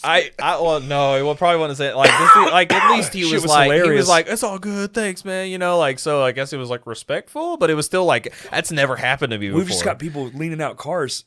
It was bold. I was like, Drug bro, dealing what right if out the I was, window. like, I was like, I so easily could have been just like a cop or anything. Sure. I don't know. Yeah. Yeah. But I mean, of course, I was literally just like, dude, I was like, I'm good. I just kind of Oh, he laughed saw at the him. long I just hair and laughed at him, dude. That Like, guy does mushrooms. yeah, but he saw the long hair and the beanie, and I was just like, damn. I was like, I just got profiled, man. I was like, what Hell the yeah, hell? you did. So When you look like that guy. yeah, I was like, but it was like, and I never wear hats. That was the other thing. It was like the one day I wear a hat, and I got dude yelling out the car at me for mushrooms. I was like, seriously? All right, man. So that was honestly pretty funny. But what was crazy is like I got to the dude's house. And one of his friends told me, I told them that story. He was just like, yeah, he was like, he just bought it from the lady sitting on the sidewalk right before that. Like, I was like, what the fuck? So I was like, he's like literally bought them from some like crackhead or something sitting on the sidewalk and then tried to flip them to me like 2 seconds later. I got this shit for $8, Capitalism, $45. Yeah. yeah. So that was Entrepreneurial spirit. wild. That's but- what it is. Yeah. So anyway, I was like, yeah, that happened. But I joke with him though. I was like, technically all I drink, I was like, really all I do is drink. So I was like, I'm kind of straight edge adjacent if you think about it. I mean, you're one step removed. I know. I just talk shit. I fuck with him sometimes, man. I was like, we're best friends. We just goof, I gotta man. pee again. We How long goof. we been going? Kurt's turned around now, so I assume it's been a while. Yeah, we should probably. It's all good. 2 hours and 26 minutes. There you go. Also, this camera's dead now. What do you mean it's dead? I mean, it charges, but it doesn't. It like keeps it alive, basically. Oh, I was wondering why you weren't switching the camera. So we that haven't camera seen- just died. What So the it's fuck? so it's just only been me dead for for. like 10 minutes. Oh, okay. Well, plug your stuff. Hello. Plug my stuff. Okay. So I'm Brandon. Hi, Brandon. Yeah. Hi, Brandon. Brandon. Hello. Hi, hello. I'm an alcoholic. yeah. It's only sometimes. I only like to drink on occasion. I promise. Says Like the on empty occasion bottle every of day. whiskey in the background. But see, like, listen, that's over the course of months. You know what I mean? I like a cocktail. Sometimes. That's what I told myself too. And I hook up my boy Kurt with a cocktail. You know, He did. Was it good? Yes. Good, man. It would have been better with the orange. Cocktail enthusiast. Sorry. Blah blah blah. Anyway, but no. In all seriousness, I'm Brandon. I play in a few different bands. I play in the Espionage Act, and we've talked about that a couple times. We have our EP release show on April 7th. The EP will be out the same day. You have your release show this Sunday. Oh, this Sunday. This Sunday, yeah. yeah, when this comes out. From the past and the future, blah blah blah. This Sunday. There's gonna be and come to Vino's all weekend because there's gonna be a bunch of shows happening that weekend. I'll be there literally every day. Same. So come hang out. I got a bunch of shows. I also play in Zach Dunlap Band, Jizukaru, Nickels and Dimes. I do a bunch of fill-in gigs. I was like Friday, I'm playing with a Trader's Funeral, and that's technically a fill-in gig, but awesome dudes, awesome music. And then you got a bunch of shows for the month of April, man. I would say it's gonna be busy. T is gonna have a bunch of new merch at our shows and stuff. So if y'all have never seen us or have before and want some new stuff and want to have a good time at our show, man, please come out, hang out with us, and it's going to be a really good time. We're all so very proud of what we've put out, very excited for what's coming, and yeah, Instagram, for Facebook? the rest of the year. Yeah, I was saying Espionage and all mentioned bands actually are on Instagram and Facebook at least. Espionage is also on TikTok. I don't know about anyone else. And yeah, I'll say I'm also on Instagram and Facebook. I'll say Brandon Lee Hall and Brando Box 97. That's my Instagram, and all that good stuff. And I'll say if you're interested in keeping up with shows, and I'll say so. I'll every so often I need to post more about stuff that's not just shows, man. I used to do that, video games and all kinds of stuff. That's what stories are for, dude. Yeah. Just burner content. That's what. Maybe that's what I need to do. But yeah, if you're interested, man, give me a follow. I'm saying. Other than that, See you April 7th. See y'all April 7th, and thanks for having me, man. It was Absolutely, a great dude. time. It was a I'm gonna great fucking time. steal this shit. And we're on. What the fuck, Kurt? It's back. What the fuck? Give me this. As soon as he took the camera, What'd you do? Fuck, put a battery in it? That's too funny. What a load of shit. Well, you got Anyway. it. Well, here I'm gonna steal. Crashcast Pod, I'm gonna steal this. Twitter, Crashcast Pod 1 on all things social media. And we got fucking. And we got a show April 6th. It's this weekend. Please come out before the sacrificial lamb shows up and God burns fire to the sky at the apocalypse. Yep. What he said. Yep. then, Fuck yeah. Listen to the Espionage Act on Sunday, and thank you for listening. Peace.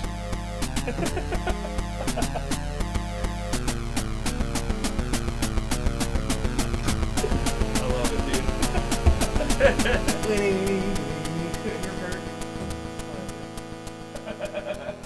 Get the empty gallon of Milos in the background. There you go. Get the whole fucking